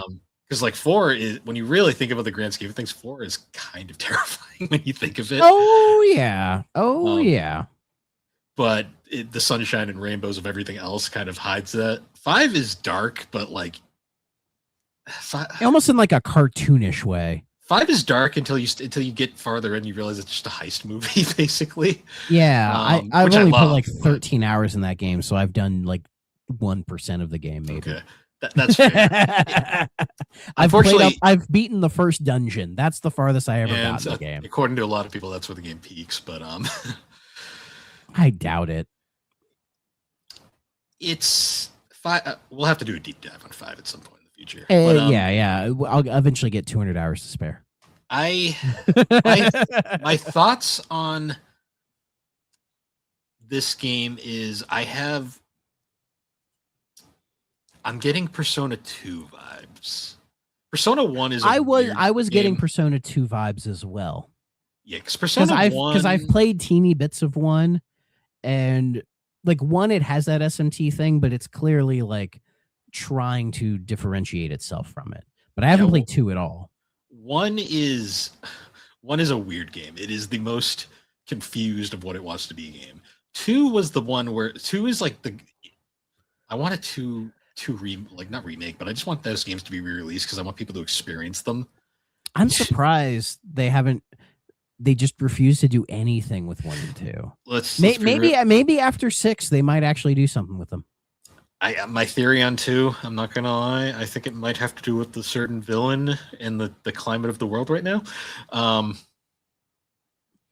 I have a guess, but I won't. I'm not going to get into it. I won't divulge, but I have a guess. If you know, you know. I think that might have something to do with 2 not being 2's hard to touch. That's all I'm going to say. It's why the first part didn't come out back in the 2 when it first came out. We only got the second half. Yeah. But 2 did there's a lot of dark shit in 2. Like 2 is a very it's a game that you really got to experience because there's like nothing else like it. It was the first Atlas game to go third person, like not to use the first person dungeons, like which is very unique. And there's a lot of elements of 2 that you can see throughout the rest of the series. Absolutely. And I think the way it is 6 looks like it's really leaning into the darker, like kind of macabre kind of vibes, and I'm curious to where that goes, because in their little description they said, like all the social sim stuff is still going to be there. I mean, it has to be. It's part of the identity of the game. So it'll be interesting to see, as we get further in, to see what they show of the game and people's kind of takes and all that kind of stuff. I really like the 2 protagonists. I hope those are both protagonists. Yeah, and they haven't confirmed any of the stuff I've mentioned, like dual protagonists, but like, that's like the prevailing thing right now, and I think that's a good idea. Again, give it because I think with 6, they're probably thinking, since the main P Studio guys left, we can kind of shake up the formula a little bit, shake up Persona a little bit, and I think that's the right way to go. So I'm curious. We didn't bring this up with 4. What are your thoughts on the character redesigns? Just curiosity. I mean, the redesigns in 4 aren't like too dramatic. Some people had a problem with them, and I was like, they look fine to me. Like they looked fine to me as well. They just like more. They look. It's clearly Tsujima's more. It is weird seeing them in like full size and not chibi. Yeah, or not chibi, but like half chibi. You know what I mean? It's also very clearly Tsujima's modern art style, which makes sense. I mean, yeah, it can look a little funky in some of that shading stuff, but like, it's fine. Well, it's like you're taking character designs from 2008 and just redoing them in modern time, and it's like exactly they're gonna look a little different when you draw them. So it's not that big of a deal. I'm not that gonna get that fucking picky about it. I wasn't that upset. I just think people like to bitch. Like I think that's yeah, they do. Oh god, they do. I'm sure you can find somebody bitching about every single announcement in all of these showcases. All right, so we'll move on to the next announcement, which was another big one that I'm hyped for, and I think you are too. Yeah, Spyro: A Realm Reborn, guys. My favorite.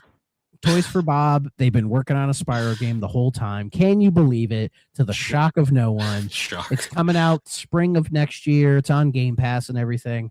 I am hype as balls. It looks so good. Why do I feel like this is what Toys for Bob has wanted to make for years, but they never were allowed to?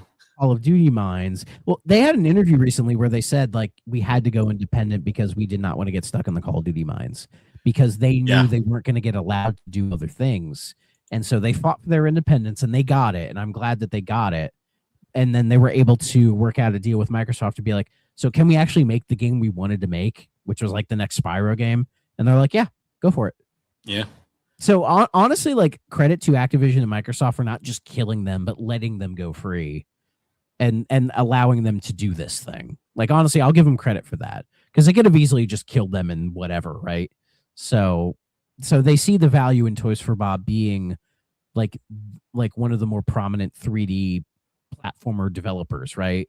And there's clearly an audience for these games, right? So I mean, they made you might as well go for it. So and a great Crash 4 is great. Love the Spyro trilogy, the Crash trilogy. Like it's all very, very well done. So this is exciting. This is exciting to see. Like, I think we're finally going to get a great a great Spyro game that's not the trilogy. It's about damn time. Like, because the closest we got was probably Hero's Tale.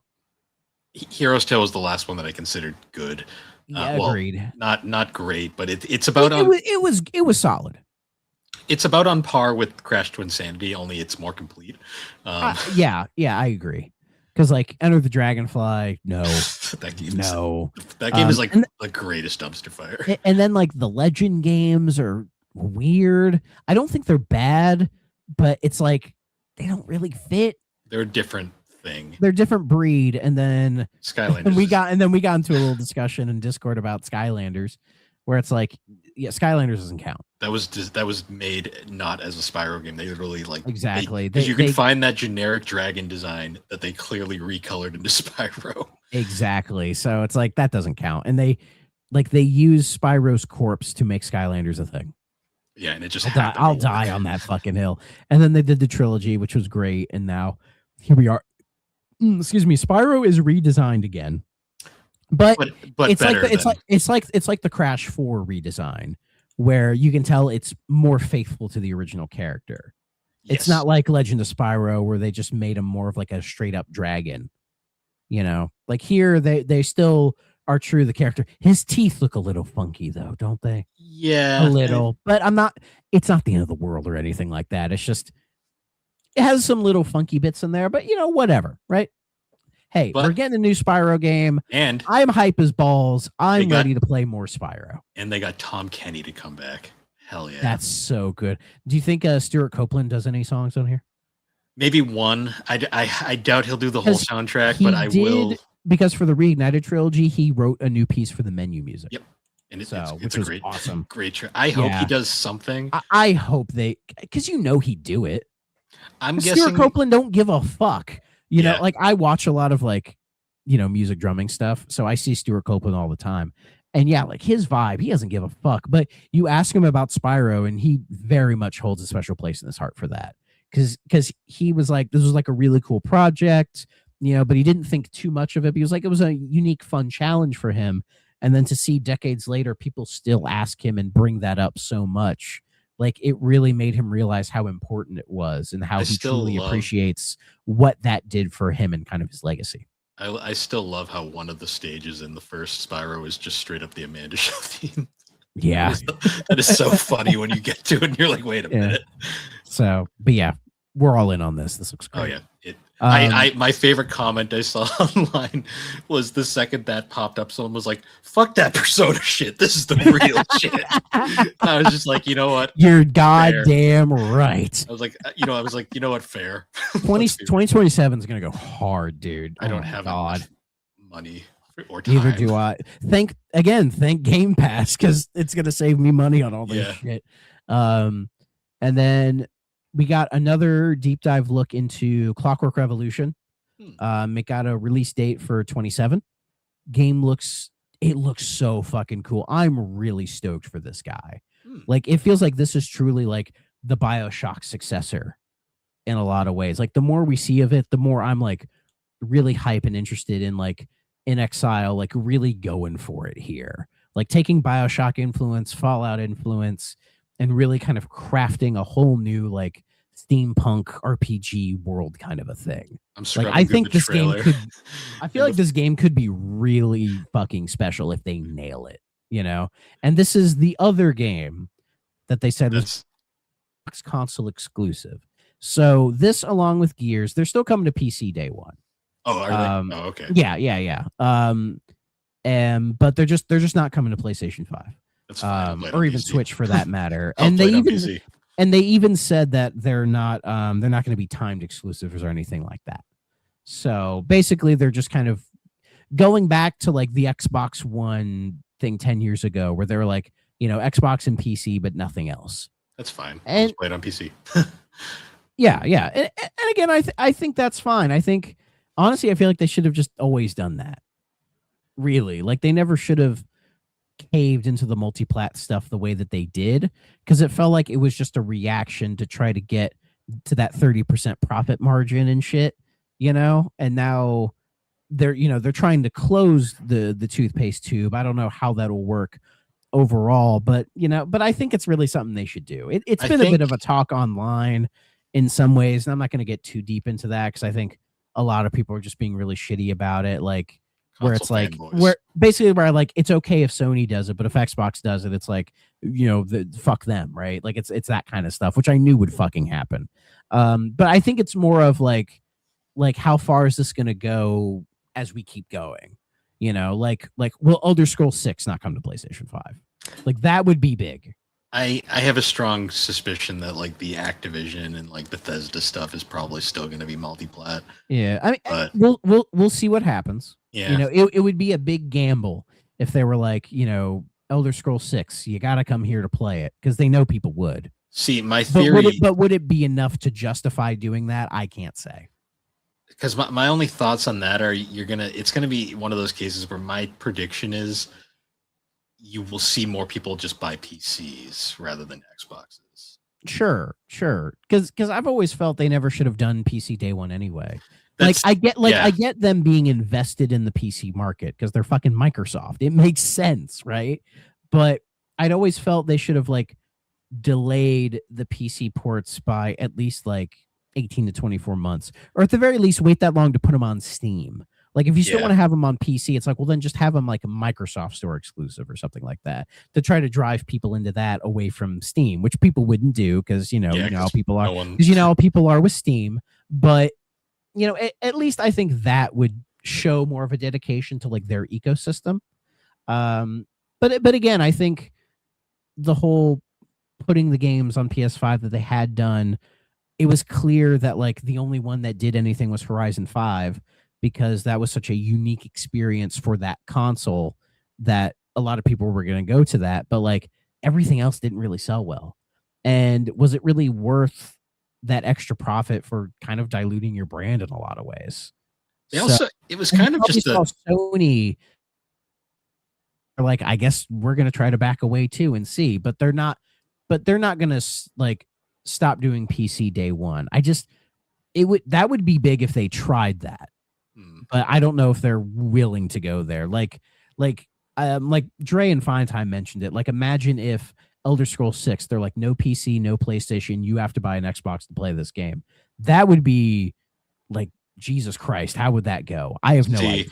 I don't think they're willing to do that. See, the thing is, if we were in an earlier time where consoles weren't so fucking expensive, because let's face it, then it probably would work. They'd probably sell a shit ton of them just for that game. Because let's face it, if they tried that now, people would just wait. They'd either wait or they'd cave because that's the thing. People would fucking cave, but would it be enough people to justify doing it? I don't know. I was saying either I feel cave or Microsoft caves. Yeah, I don't know. But I mean if Sony, I feel if Sony's going to be an aggressive bitch, why not do the same? Fight fire with fire, I guess, if you want to do that. Yeah. But the problem again, I don't really know what their plan is. Yeah. And I'm not sure what they're thinking or what they're not thinking. Some of it does come off a bit too reactionary, but it's one of those, we'll just see what happens. I think having more genuine console exclusives is a good thing overall, because it's clear that's what people want. So just do it. Just fucking do it, And we'll see. If Sony's going to keep paying companies to not put your games on your platform, then yeah, fuck them. Be you're not going to get Gears then. Sorry. And just let it be. To be fair though, as we learned, most of the Sony fans didn't give a shit. So yeah, exactly. So it wasn't worth doing. Clearly it wasn't worth doing because they weren't making record profits putting those games on other platforms. Well, they also did it in the dumbest way because it was Gears 1. It was the majority of people are yeah, we played that years ago. Who cares? Yeah. Really, the only stuff that should stay multi-plat as far as I'm concerned are Minecraft, Call of Duty, of course. They're too big.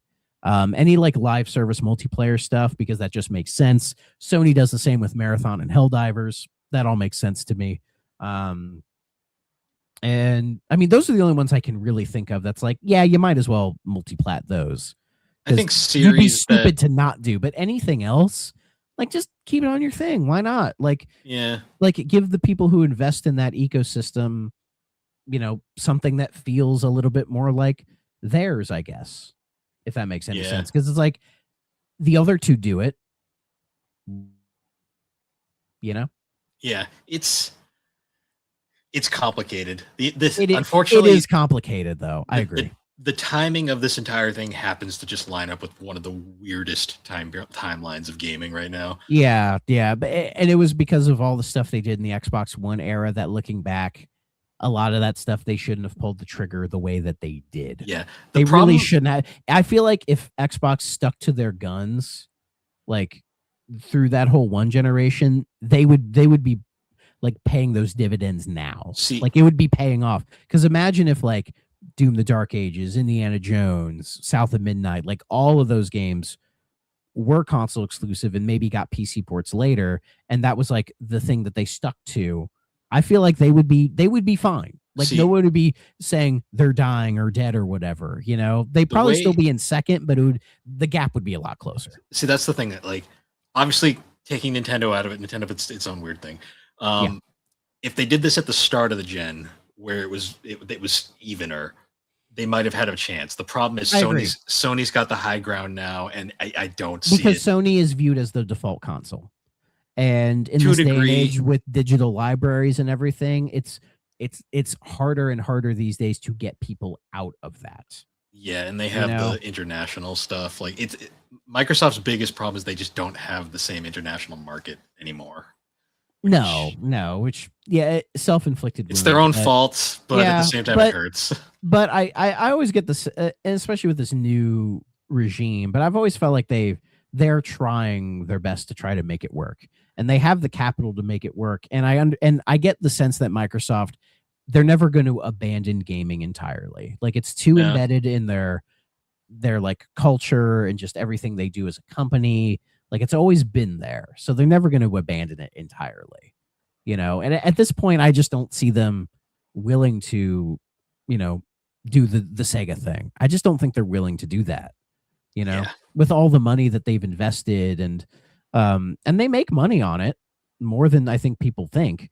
So it would kind of be silly to completely abandon it. I don't think they ever will. I think they're too scrappy to really to jump ship. You know what I mean? I think they have too much pride to do it. Yeah, it's kind of one of those things where it's kind of like a case where I'm just like, let's see where this goes. Yeah, we'll see where it goes, and who knows? Who knows, guys? But the last thing they showed before the big old Gears Direct, which I won't get into at all, it just, again, it looks fucking great, is they showed off the new mode in Call of Duty Modern Warfare 4 called the DMZ mode, which they're describing as like an extraction type shooter thing, which is a bit of the zeitgeist at the moment in online shooters. The footage, it reminded me of, I couldn't think of the game at first, but then I did. Do you remember that game Body Cam? Vaguely. I believe it's Steam only, and it's a shooter where it's meant to like simulate like a policeman's body cam. Like it has the fisheye lens and everything, and it like it blurs out has a very realistic look with how it handles the lighting and everything. Yeah. And it was a bit controversial, and it was a bit controversial when it came out. And DMZ to me looks like it is taking influence from that, but kind of doing it in its own kind of Call of Duty way, where it doesn't look as deeply realistic as Body Cam, because that rubbed people quite the wrong way when that first came about, thinking, is this a little too realistic? But that's a whole nother topic. I mean, it looks cool. I like that they're giving zombies a break. Yeah. And they're trying like a whole brand new mode with this Modern Warfare 4 to see if, you know, maybe they can, you know, bring a little bit more life into the series. We'll see. I'll let you all know when I review it. So stay tuned. And yeah, that was the Xbox show. And yeah, and I thought it was really good, like very solid, a lot of meat, quite a bit of variety as well. And yeah, a lot of stuff to look forward to as somebody in the ecosystem. So I'm a happy guy. A lot of great stuff. I'm so fucking hyped for Gears, man. So give hyped. It an A+. Yeah, for sure. All right. The last big show, I know we've been going for a long time, is the Nintendo Direct, which happened earlier today. I felt of all the four, it was kind of the weakest one, but I think that's because a bulk of the show was just all these games coming to Switch 2, you know, like games we've already seen and known about before. So it was kind of like, for me, it's like, I don't care, but I like that all of our, you know, Switch 2 primary people are getting those games. Like, I'm happy as hell for them to see like Lies of P and Devil May Cry and Metaphor, ReFantazio, and all these other games coming to Switch 2, because clearly it has the power to run these games, and you see these developers really like dedicating themselves to the hardware. So I think that's a good thing, and I'm glad Switch players get to play those games.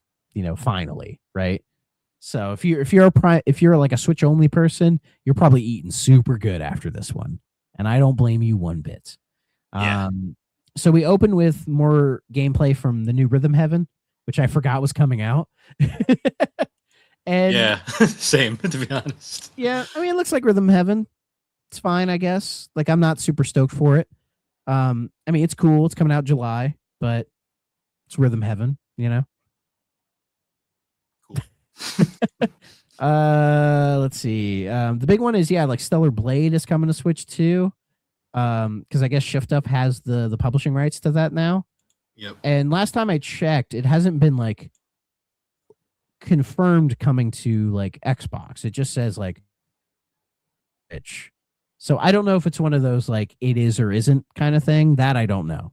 We'll it's one of those we'll see. I would honestly, I'd be surprised if it didn't. Oh, but so I just put the trail. I just put the trailer on. I'm like, this looks edgy as fuck. What am I watching? I realized it was an ad for Crossfire. Like, yeah. Like, that was in why Summer Games Fest. I didn't really talk about it because it was just kind of whatever. Yeah, I was like, why does there was that Hex game that looked kind of neat. Yeah, that wasn't in the thing I saw. Goddamn, I was just so confused. Like, why does this look edgy and not like horny as fuck? I'm like, oh, it's because it's not fucking Stellar Blade. That's why. We got a more of a deep dive into Orbitals, which looks really cool. That's coming out in September. I'm probably gonna play that. I'm interested in that for sure.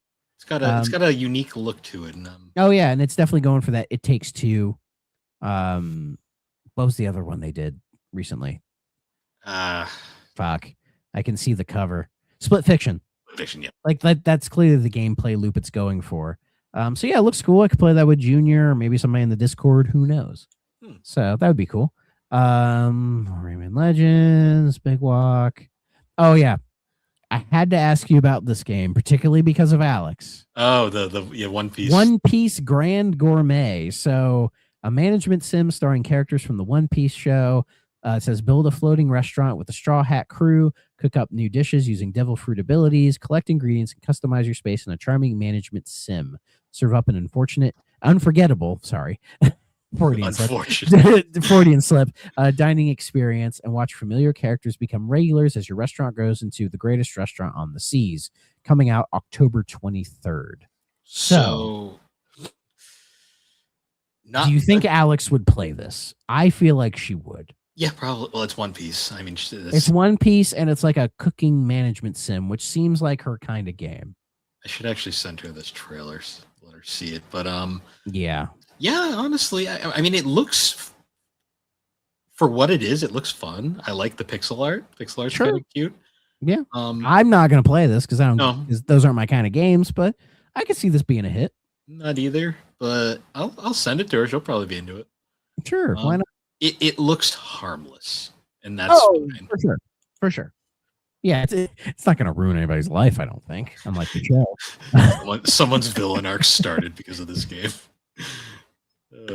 I can't wait to read that obituary. So we got some stuff for Pokopia. Like, we got a free update today, which lets people go under the ocean. You can hang out playing that. You can hang out with Poplio. And I guess they're doing an expansion, like paid DLC. So basically, Pokopia is like Switch 2's Animal Crossing. Yeah, at this point. Where it's like the free updates, the expansion pass. They're really going in.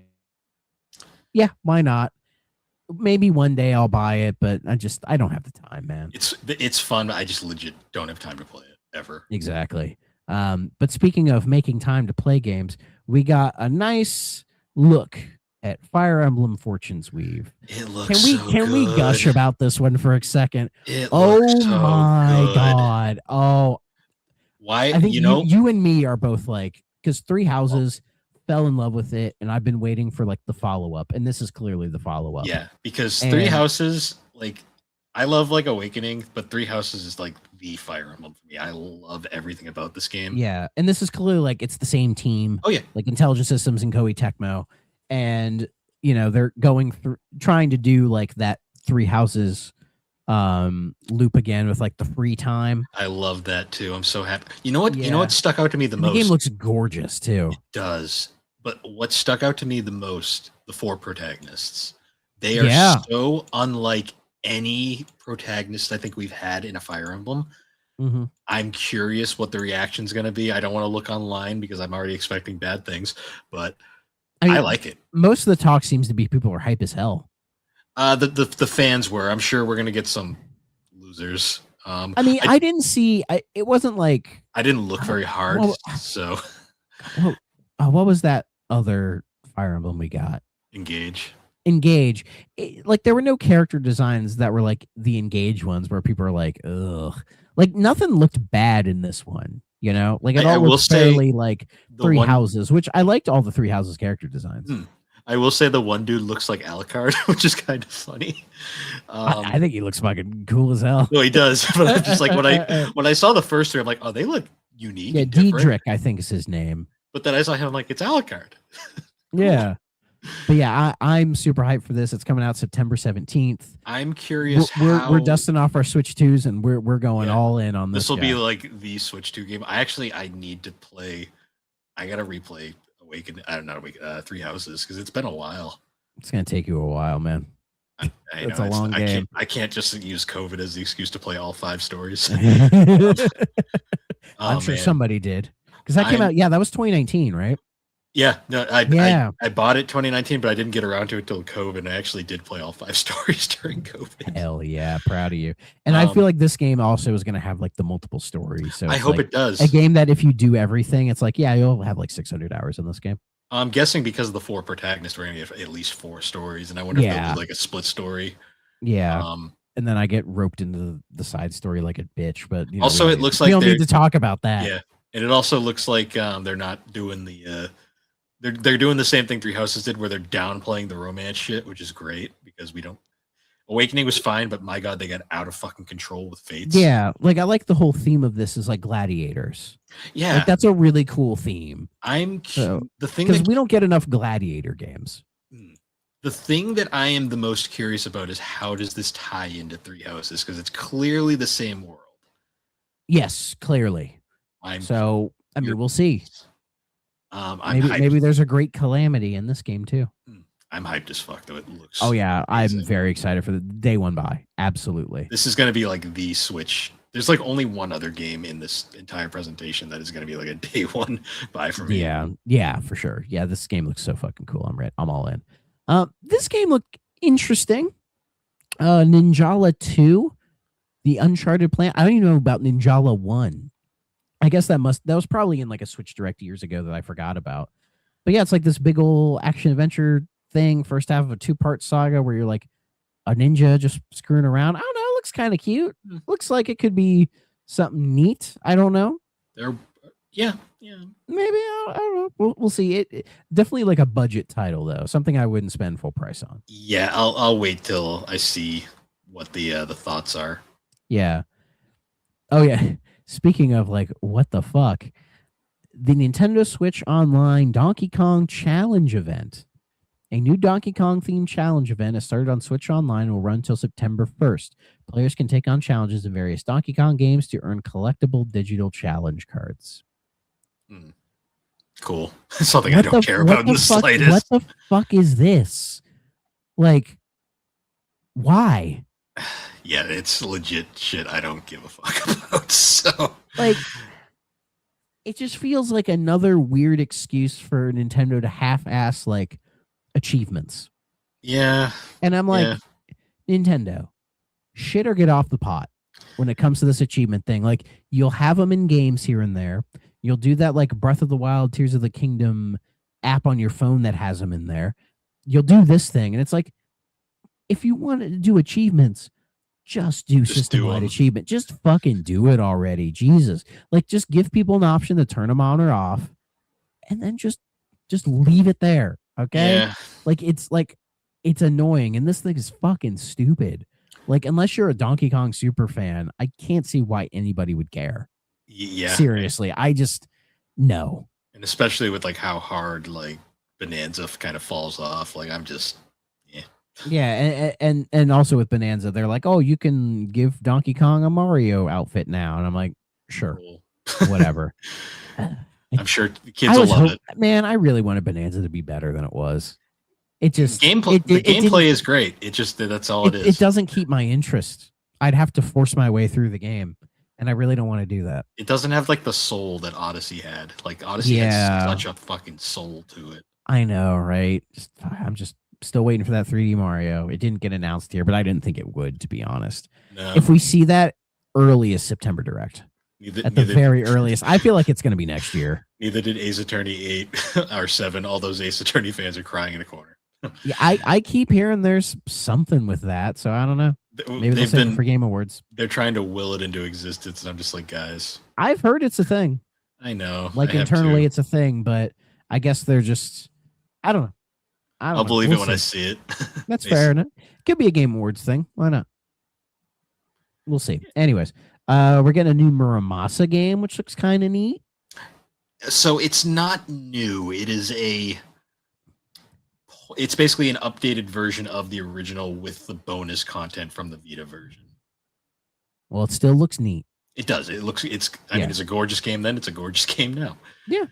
Yeah. Neat little thing coming out early next year.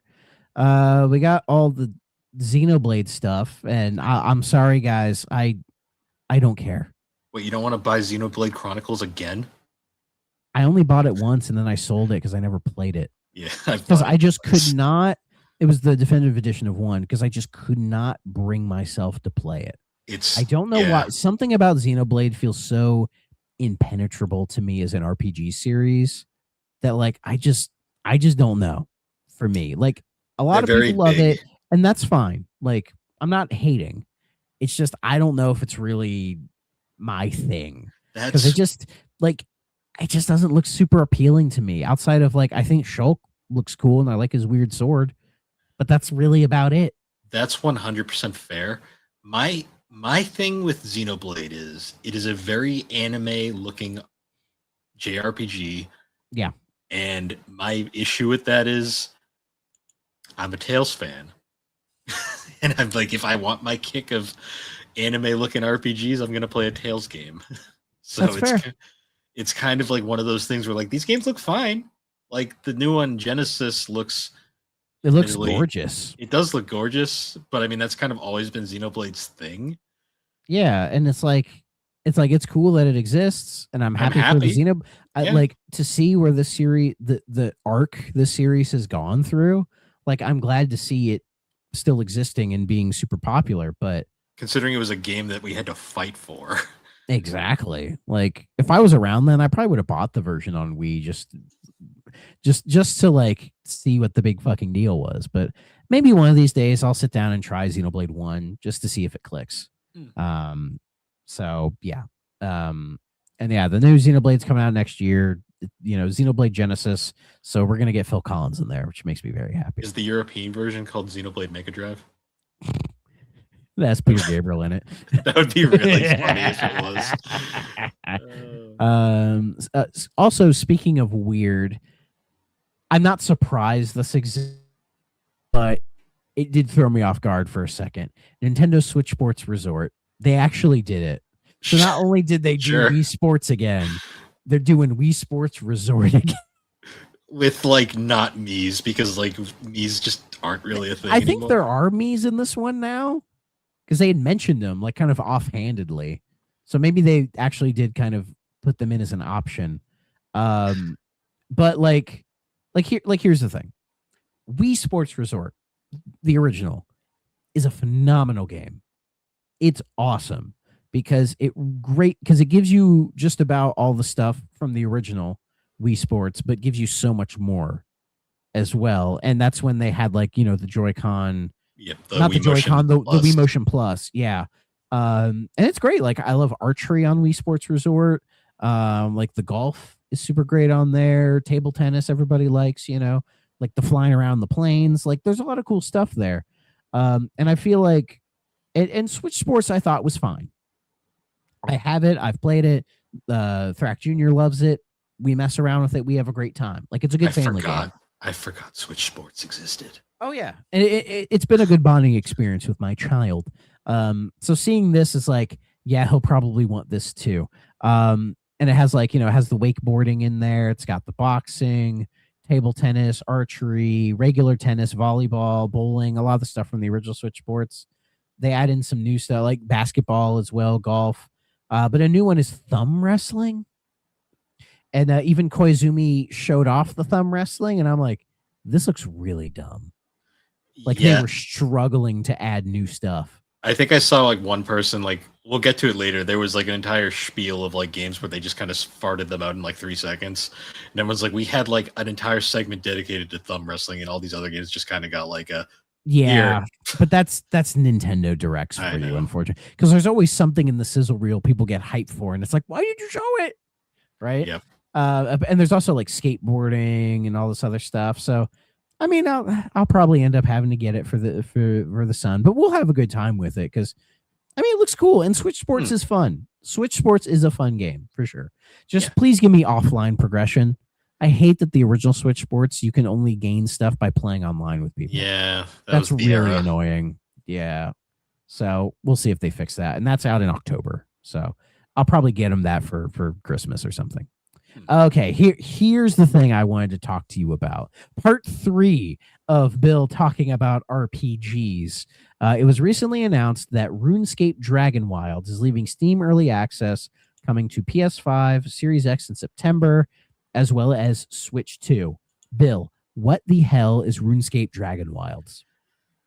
RuneScape Dragon Wilds. It is so it's not RuneScape like the game, like a lot of people thought initially. It is a co-op survival kind of game, and it's basically like an original game that's using the RuneScape assets to kind of try to be its own thing. Because it looks like that, like modern RuneScape. It's honestly even more modern than that. Because I thought this was like a brand new thing. It basically is. Like, because this is not like the main RuneScape. It is an interesting side thing JJX is trying to do to get more people into this. Because RuneScape is very much like, oh, that old thing I played when I was 10. And most people still play. That's very true. So it's a cool idea. It looks nice, but I'm not gonna lie. Have you played it? I played it once and I was unimpressed. Okay.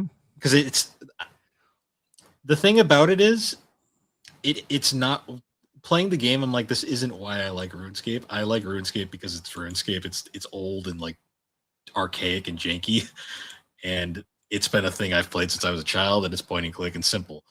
The problem with this game is it's a fine idea. I'm happy for the fact that they're getting on consoles finally. Like RuneScape, that's been like a little meme in the RuneScape community forever. Is like when RuneScape get to consoles. But it's a generic survival co-op game, and I'm just like, there's so many of these, and I'm like, the RuneScape branding doesn't even really shine through, to be honest. It's kind of like, aside from that little RuneScape logo, it's like, it's a thing, I guess. So what you're saying is this game is bad, nobody should play it. It's not bad, it's just unremarkable. Yeah. Like it's literally a case of like, I'm sure it appeals to somebody, but it's not me. Well, all right then. Thank you. I needed some education on this one. Yeah, it's not old school runes. Like if they put old school RuneScape on a console, I'm not sure how they would because it's a point and click game. But I mean, the consoles can very much run it. Oh yeah, they could run it. That game runs on pencil lead. But Java is Java still a thing? I don't know. I have no idea. I don't think so. I don't know exactly what old school runs on because old school is literally an engine from 07, but HTML code. I don't know. Yeah, it's a lot of it's spaghetti code. But that's true. So yeah, big pass on that guy. Yeah, I'm not that interested. Yeah. I guess shout out to our some of our Discord pals, especially Jelly, go with Hello Kitty Party Land. I'm sure that is something they will be all fucking over when it comes out. So I hope they enjoy it. There's a demo for Star Fox out. Just ask our buddy Chris from Novel Console about it. You can talk to him about it. Okay, this one was like what the hell is this? Final Fantasy Resonance. This is a game that I'm amazed took them this long. So from what I gathered, this is like an HD 2D Final Fantasy game, but it's based on a mobile game. I believe so. So this is like Octopath Traveler 0, pretty much, where they're taking a mobile game and reworking it to make it more of a console game. But if you play it, people go, you can still see the bones of the mobile game in here. Yes. Because that's the issue with 0, from what I've heard. Yes. The thing here is that stylistically, it's definitely going for more of a Final Fantasy, which like it looks cool. Like my thing here with this is the HD 2D engine we've had forever. Like it's starting to get to the point where now people are kind of over it, which is fair. Which I knew that was going to happen. Like when Octopath Traveler 1 first came out and everyone thought it looked cool and they were starting to toy with doing more of it, I knew we were going to get to this point where people were going to get sick of it. Yeah. And because it hasn't really evolved with the times. No. You know what I mean? Like the closest we have is maybe like Star Ocean 2 remake, which takes the HD 2D idea and evolves it. It actually does something interesting with it. Exactly. Now I will say I'm actually kind of hyped for this just because when they first started doing these, I was like, all right, when's the next Final Fantasy going to be made on here? And I'm amazed it took them this long. Well, because you knew they weren't going to do like a mainline Final Fantasy game. No. And I'm honestly fine with that because the producer of the mainline series is up, his head is up his ass sometimes. Turn-based RPGs aren't popular anymore. Persona? Easy Bill. I'm just saying, like, my God, the tone deafness from some of his comments, I'm like... I have a weird feeling 17 is going to be a turn-based game. I hope so. But we'll talk about that in like 5 years. Yeah. That being said, though, this looks really fun, and I'm down for it because I want an old turn-based 2D Final Fantasy. We haven't had one in a long time. It looks okay, but I'm just like, I don't know. I just got a weird vibe out of it. I think when I heard that, like, oh, it's on the bones of a mobile game, I'm like, oh, because then you know what that means. Like, yeah. I don't know. Fantasian was as well, and I was happy with that game. But Fantasian is like, it was just a game that happened to be a mobile game. You know what I mean? Like, it wasn't built to be, you know how like mobile games are, right? Like, it wasn't built to be that. Whereas, you know, like say like an Octopath 0 kind of thing, you know, but who knows? Maybe I'm wrong and the game's actually really great. So yeah, we'll see. I'm interested in it. Yeah. And that's out in October. I guess Piku Niku's getting a 3D sequel. That's cool. I played a bit of the first one. It's a cute game. Sure. Yes. We got an actual look at Dragon Quest Monsters: The Withered World, because in that like Dragon Quest 2 reveal, they also mentioned, oh, by the way, a new Dragon Quest Monsters game, and they just kind of threw it in the like, by the way, and here we actually got to see it. Looks cool. I'm still waiting on my copy of Dark Prince GameStop. Where the fuck is it? Still waiting on that. And yeah, this one. Why not? It's got fusing in it. Which is cool. And yeah, looks like a Dragon Quest Monsters game. Why not? That's out in December. So I will add it to the collection as I wait patiently enough for Dragon Quest 12. Yep. I'm not sure what to make of this one. It's the Duskbloods. So we finally got to see it again. And it doesn't have a release date, but they announced that they're doing like a closed network test in the summer. I don't know what that means. I don't think anybody really knows what that means. And it's like, is this game still coming out this year, or is it getting delayed to next year? A part of me hopes it gets delayed to next year because I counterpicked it. Honestly, I will see if I can get into the closed network test because I'm kind of curious to it. I don't know what I have to do to get in. I might see if I can. Yeah. So if I do, I will update you guys on what it is going to be because I'm curious to it. Because I'm slowly becoming a FromSoft guy. So we'll see. Some more Splatoon Raiders stuff. Again, I'll probably play that. It looks cool. Um, Deltarune Chapter 5. Yeah. Call me when it's done. Call me when they do all 7 chapters and I can buy the whole thing in a bundle. Then Yeah. I'll fucking play it. I Fuck out of here. I lost interest after 2. I played chapter 1 and I was like, cool, where's the rest of it? Yeah. honestly, can I be real here? I'm fucking sick of Toby Fox. Yeah. Yeah, Undertale was cool, but like, why the fuck did you think this was a good idea to do with Deltarune, man? And like, I'm just sick of all the shit. I'm just fucking sick of it. You know, like, again, call me when it's done. I'm sure it'll be a fine game, but like, to fuck off.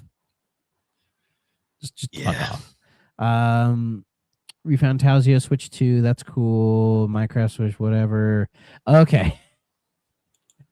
One of the weirder parts, the fucking sizzle reel. I have a list of the sizzle reel games.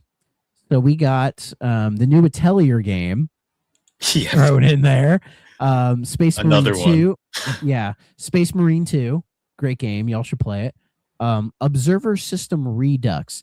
This is like a Bloober Team horror thing. I guess they'd done it years ago, and this is like a new version of it. Because they're working on a Nintendo exclusive horror game. I think it's called Project M. So Other M? Yeah. I wish. It would make it interesting.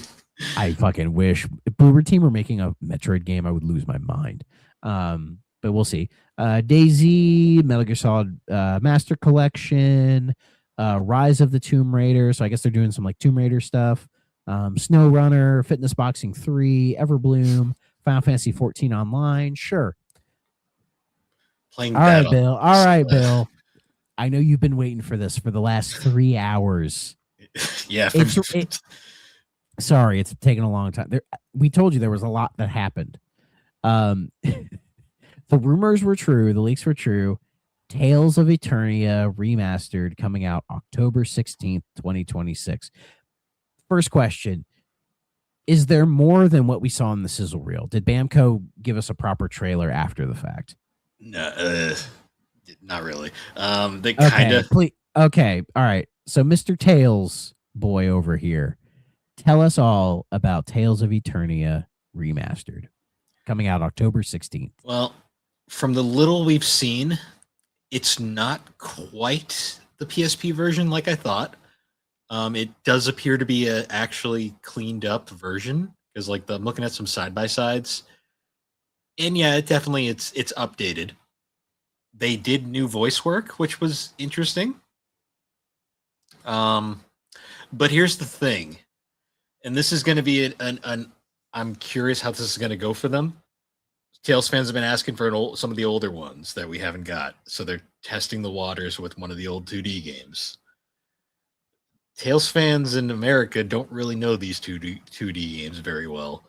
I'm curious how this game's gonna go over because 2D Tales is very different from 3D Tales. Mm-hmm. Do you think this was the one to go for, though? This one was the most convenient option because it's newer than Destiny, it's newer than Fantasia, and it had a convenient translation already done.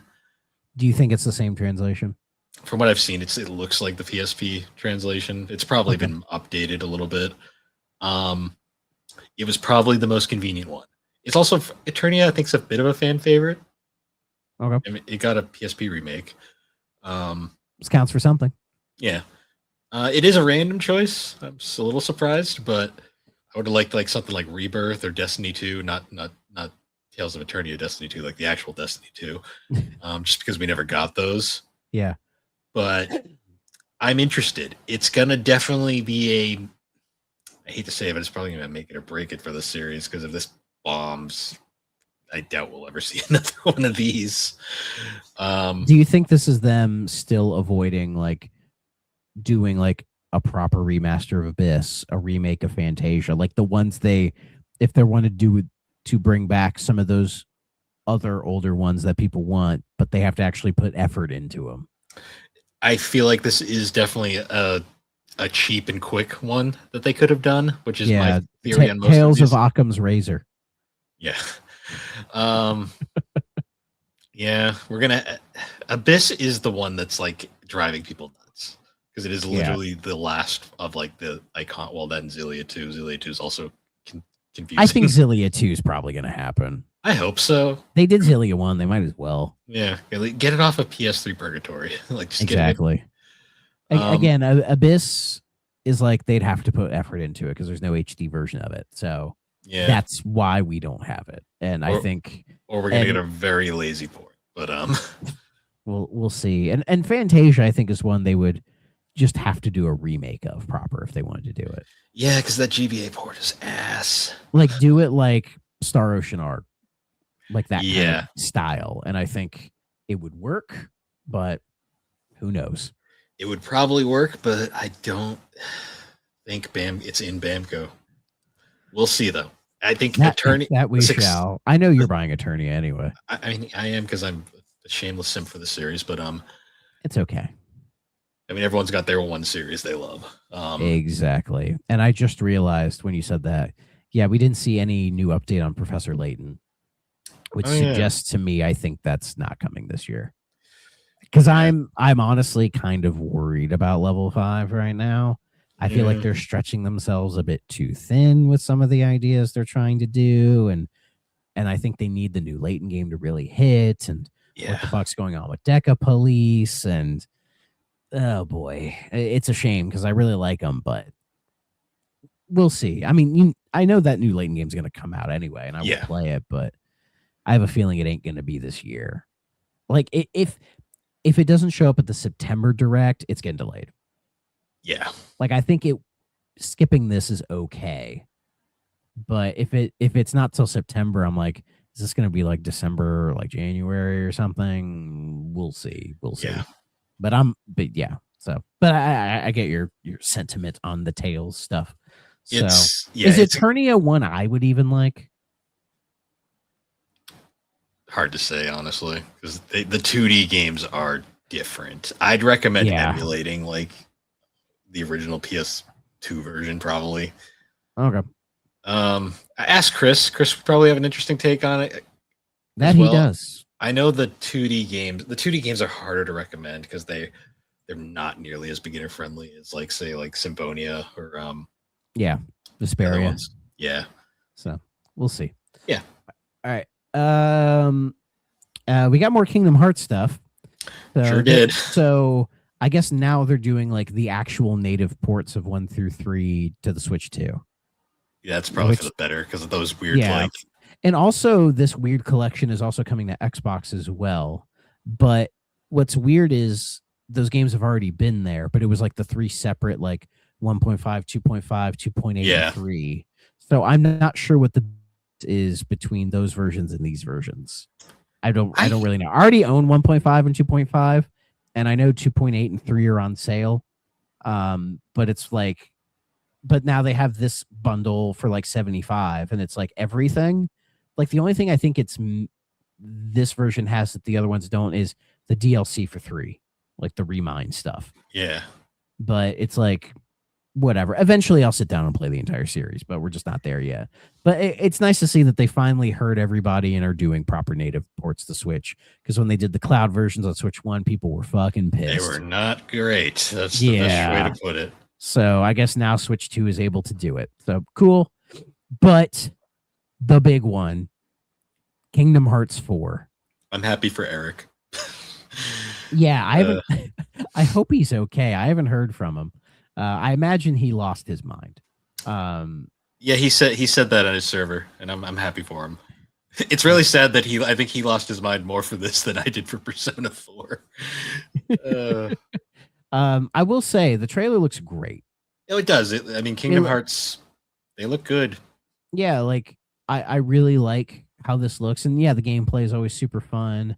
But I'm curious to what this like map is. Like what this area is. I mean, it looks like the world ends with you, doesn't it? A little. Yeah. I think a lot of Numora is kind of leaking into his other games a little bit. Yeah, so I mean, it's very curious to what this game's going to do as far as like story and everything goes. Like gameplay is going to be fine because the games have always really excelled in the gameplay department. If it ain't broke, don't fix it. Exactly. So, and they're really toning down the Disney stuff. Like Donald and Goofy are there, but only in like a little glancing bit. So who knows how much Disney is in this game or That's not. actually, I'm curious about that. How are people going to react to that? Because one of the big appeals is the Disney stuff. Yeah, well, but people complained about 3 having too much Disney stuff. Yeah, 3 also was the first one in so long. Well, the first main. Actually, it's so hard to say because there's fucking 1,000 of these games. Exactly. And the plot is the mess. Trying to explain the best one to play is fucking Birth by Sleep because it's literally the start of it. I mean, I still think the best Kingdom Hearts game is 2. Gameplay wise, yes. Like top to bottom, that is such a fucking amazing game. The story is something, but it's a bit batshit, but I give it a pass. See, the only reason I always say Birth by Sleep is because Birth by Sleep's literally the start of the story, so there's no nonsense there. Yeah, but I think from what I've gathered of Kingdom Hearts, it's just like play get 1.5, 2.5, play all of that, get to 2.8, play all of that, get to 3, play all that in that order, and you'll probably be. Yeah, there's a way to play them, and I'm sure it's fine. Ask Eric in Unlockables; he'll tell you. He's the Kingdom Hearts guy, and basically all this gameplay. It showed off some gameplay, and it said it's coming to Switch 2 day 1, as I'm assuming everything else. Yeah, no release date. That's fine. We don't get people's hopes up. Let them just know it's coming. I feel like this is going to be the next major thing after 7 Revelation. Once they wrap up the FF7 remake trilogy, I think the next thing is Kingdom Hearts 4. Yeah, that's honestly probably it's literally because I think he had the same thing with why the 4 remake took so long is because I'm not 4 the 7 remake took so long is because he had to finish 3. Yeah. But though if you look at it, the 7 remake, they all kind of FF7 remake was 20, Rebirth was 24, and now Revelation is 27. So they're decently spaced out, actually, when you really think about it. Yeah. Well, I mean, Square was definitely putting a lot of money into getting them done at a timely manner. When they hit part 3, they're like, yeah, we're getting this done as soon as fucking possible. Getting this out. So, because they want to be done with it. And I think Kingdom Hearts 4 will be the next major thing for them. I think they're also a little worried also including Dragon Quest 12 and things like that. Yeah. I think they're also a little bit worried about the fall off because there was a significant fall off between remake and rebirth.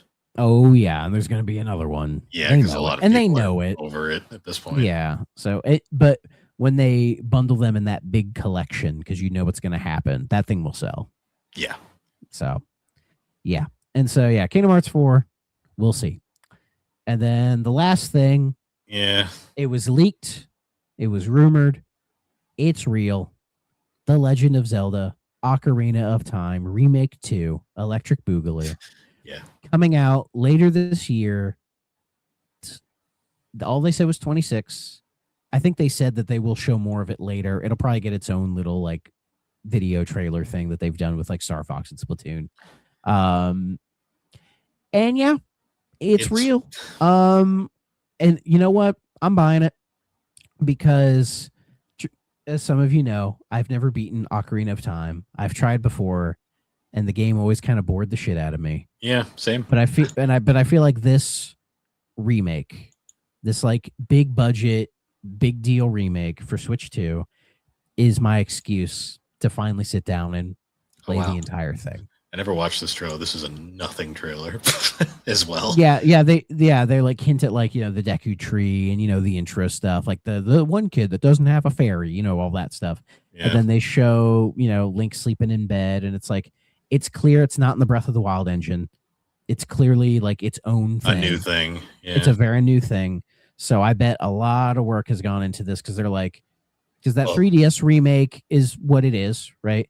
Yeah. But they were if we're doing this again for Zelda's 40th or whatever, and putting it on Switch 2, this is going to be a big budget, big deal, because they know remaking Ocarina of Time in this stature is a huge deal. Yeah. So it's my excuse to finally sit down and play the thing. And we all know it's going to be $70, $80. We all know it's going to be, because that's why I am not buying it day one. Fucking buy. Depends on what the price is. If it's 70, sure, because it's not going to go down in price. Yeah.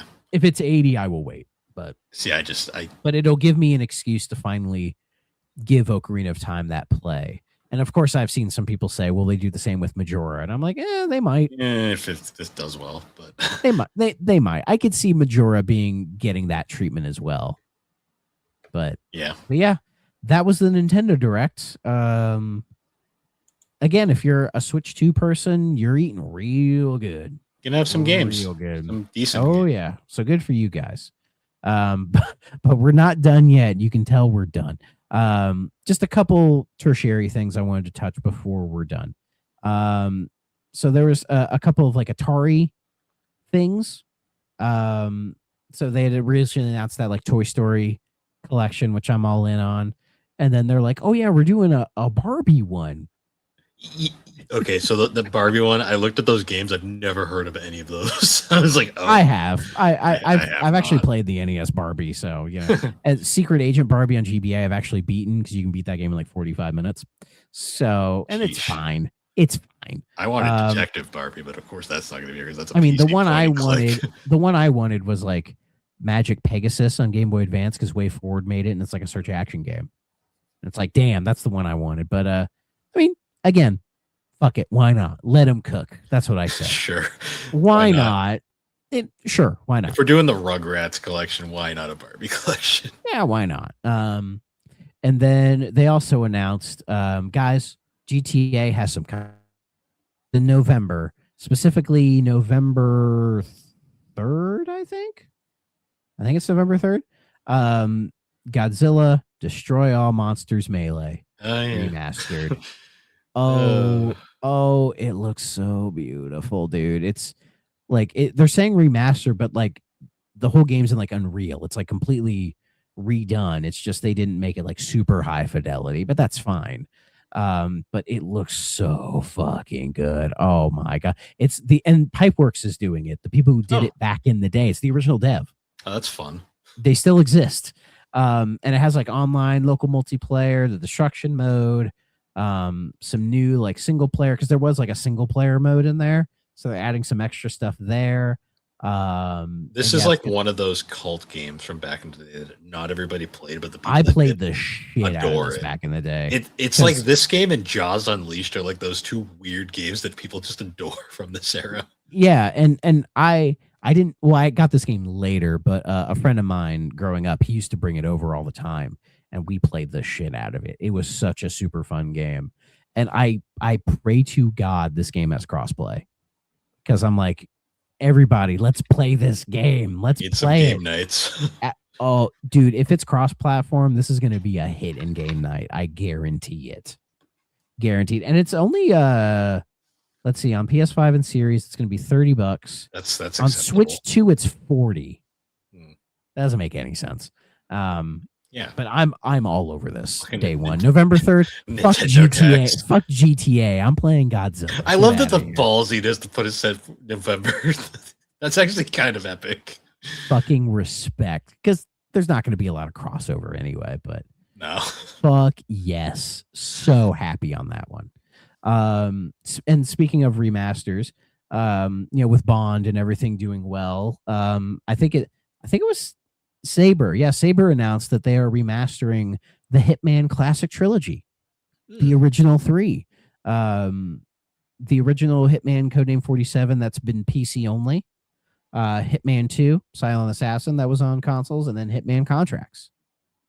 So they're doing a nice remaster of all 3 games in a collection for next year.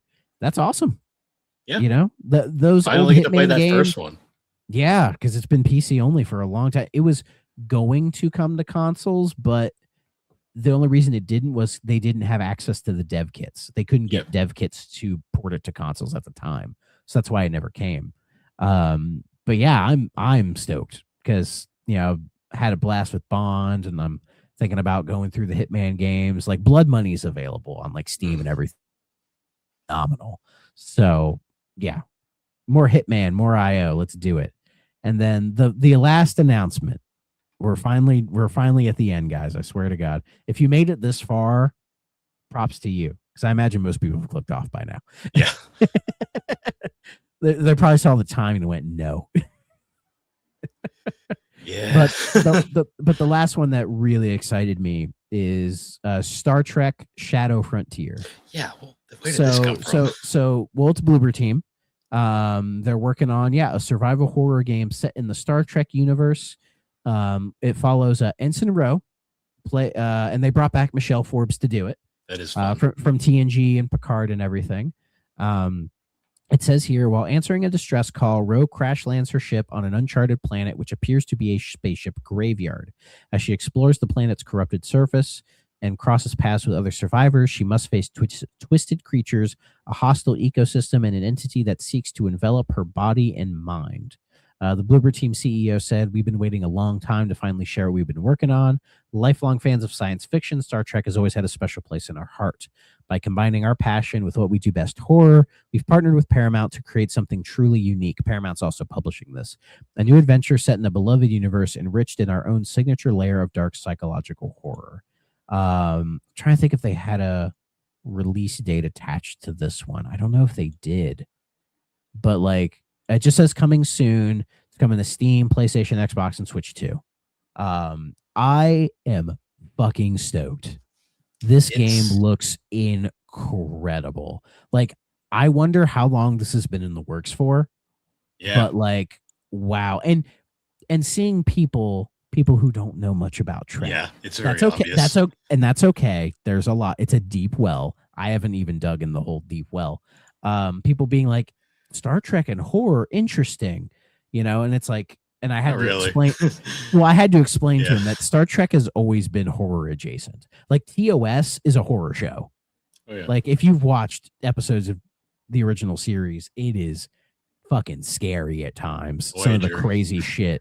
Voyager has that, DS9, even TNG, like all of them have elements of horror, because think about it. You're exploring strange new worlds. You're going out into the universe and seeing what the hell's out there. There's going to be a bunch of stuff that's like hostile and not in your favor, right? Oh yeah. But Star Trek hasn't always like gone complete horror the way Bloober Team does it. I think that's the stark part about it. But it looks so cool. It's great to see like Ensign Rowe getting her own thing proper, because I've always liked her character in TNG. As like a late addition into, I think season 5 is when she appears, because she has her own story, but we won't get into that here. But yeah, I am all over the, again, Bloober Team, when they said they were done making shitty games, I guess they got their confidence with the 2 remake, and then this. Like, and now they're just going up, and people really like Chronos: The New Dawn. And they're doing this thing. They're doing the Saw game. They still have that Project M with Nintendo. They're doing the Silent Hill 1 remake as well. So yeah, like they're hitting a stride. Their character right arc now is like one of those unexpected ones in gaming. Like all of a sudden they're like, okay, we're gonna be good now. And it's like, holy shit, you are. This is amazing. And I think they're working on a Layers of Fear 3 as well. Wow. So I think that's like the series they did that people seem to like in general. So yeah, really excited for this guy. I'm all over it. In fact, we might drag Matt to talk about it in the future. Yeah, because that would be, because I'm stoked as hell for this game. I don't even think we have to drag him. I think he'll be right here, ready for it. Exactly. And yeah, that is everything. Oh, Jesus Christ. And nothing, and no other surprise announcements in the middle of this. Thank God. And holy shit, we don't have enough time in the fucking day for most of this shit. No, we don't. But goddamn, like again, this feels like, as I said, the post-COVID, like we're past it now, and everybody's letting everything go. Yeah. And we're definitely going to be oversaturated. Oh yeah. Yeah. Like September is super stacked. October is getting stacked. November and December are clear as a whistle. January doesn't really have much. February is becoming stacked. Stuff we have announced for next year that doesn't have times. Like, good God, man. Like, fucking hell. We need to start making more money. And we need to be working full-time remote jobs. I can't do that in my trade. Yeah. I'd love to have more remote days, but it's a whole thing in my company. I won't get into it. But yeah. And But I yeah, got can host you to pay guys see for. why we didn't talk about our game this week? Yeah. Because we just wouldn't have had the time, and we've had to have tourniqueted a lot of our conversation as well. Yeah. Because I mean, we could have gone on for a lot of stuff. Yeah. So But next week we'll probably just be talking about the game. yeah, honestly. I don't think we'll cover any news unless something huge happens. Unless a shocker pops up.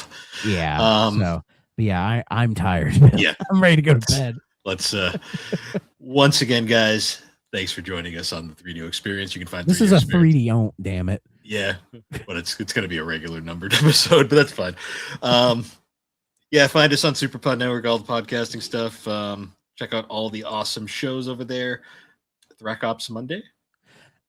I think it's going to be out Monday. Yeah, I'm in the middle of working on it, and yeah, I'm shooting for Monday, episode 14, and then episode 15. It's probably not going to be until July because of scheduling stuff. Because I'm going to have a guest for that one, so we aren't recording it until July. But hopefully, I'll get it out early mid-July, and then hopefully I can get into a decent cadence with the next couple episodes. Nice. Yeah, And, but yeah, 14 will be out Monday. Nice. And look out for some other projects we got going on, like a 3D Owned and some other. Speaking of not having time for stuff, Yeah. yeah. And some other guest appearances. I'll wait till they're closer for us to reveal. Oh yeah. I have some in the works, but I'll shout them out when they're done. Yeah. All right. Well, anyways, guys, once again, thank you for joining us. We will see you all later. Bye bye.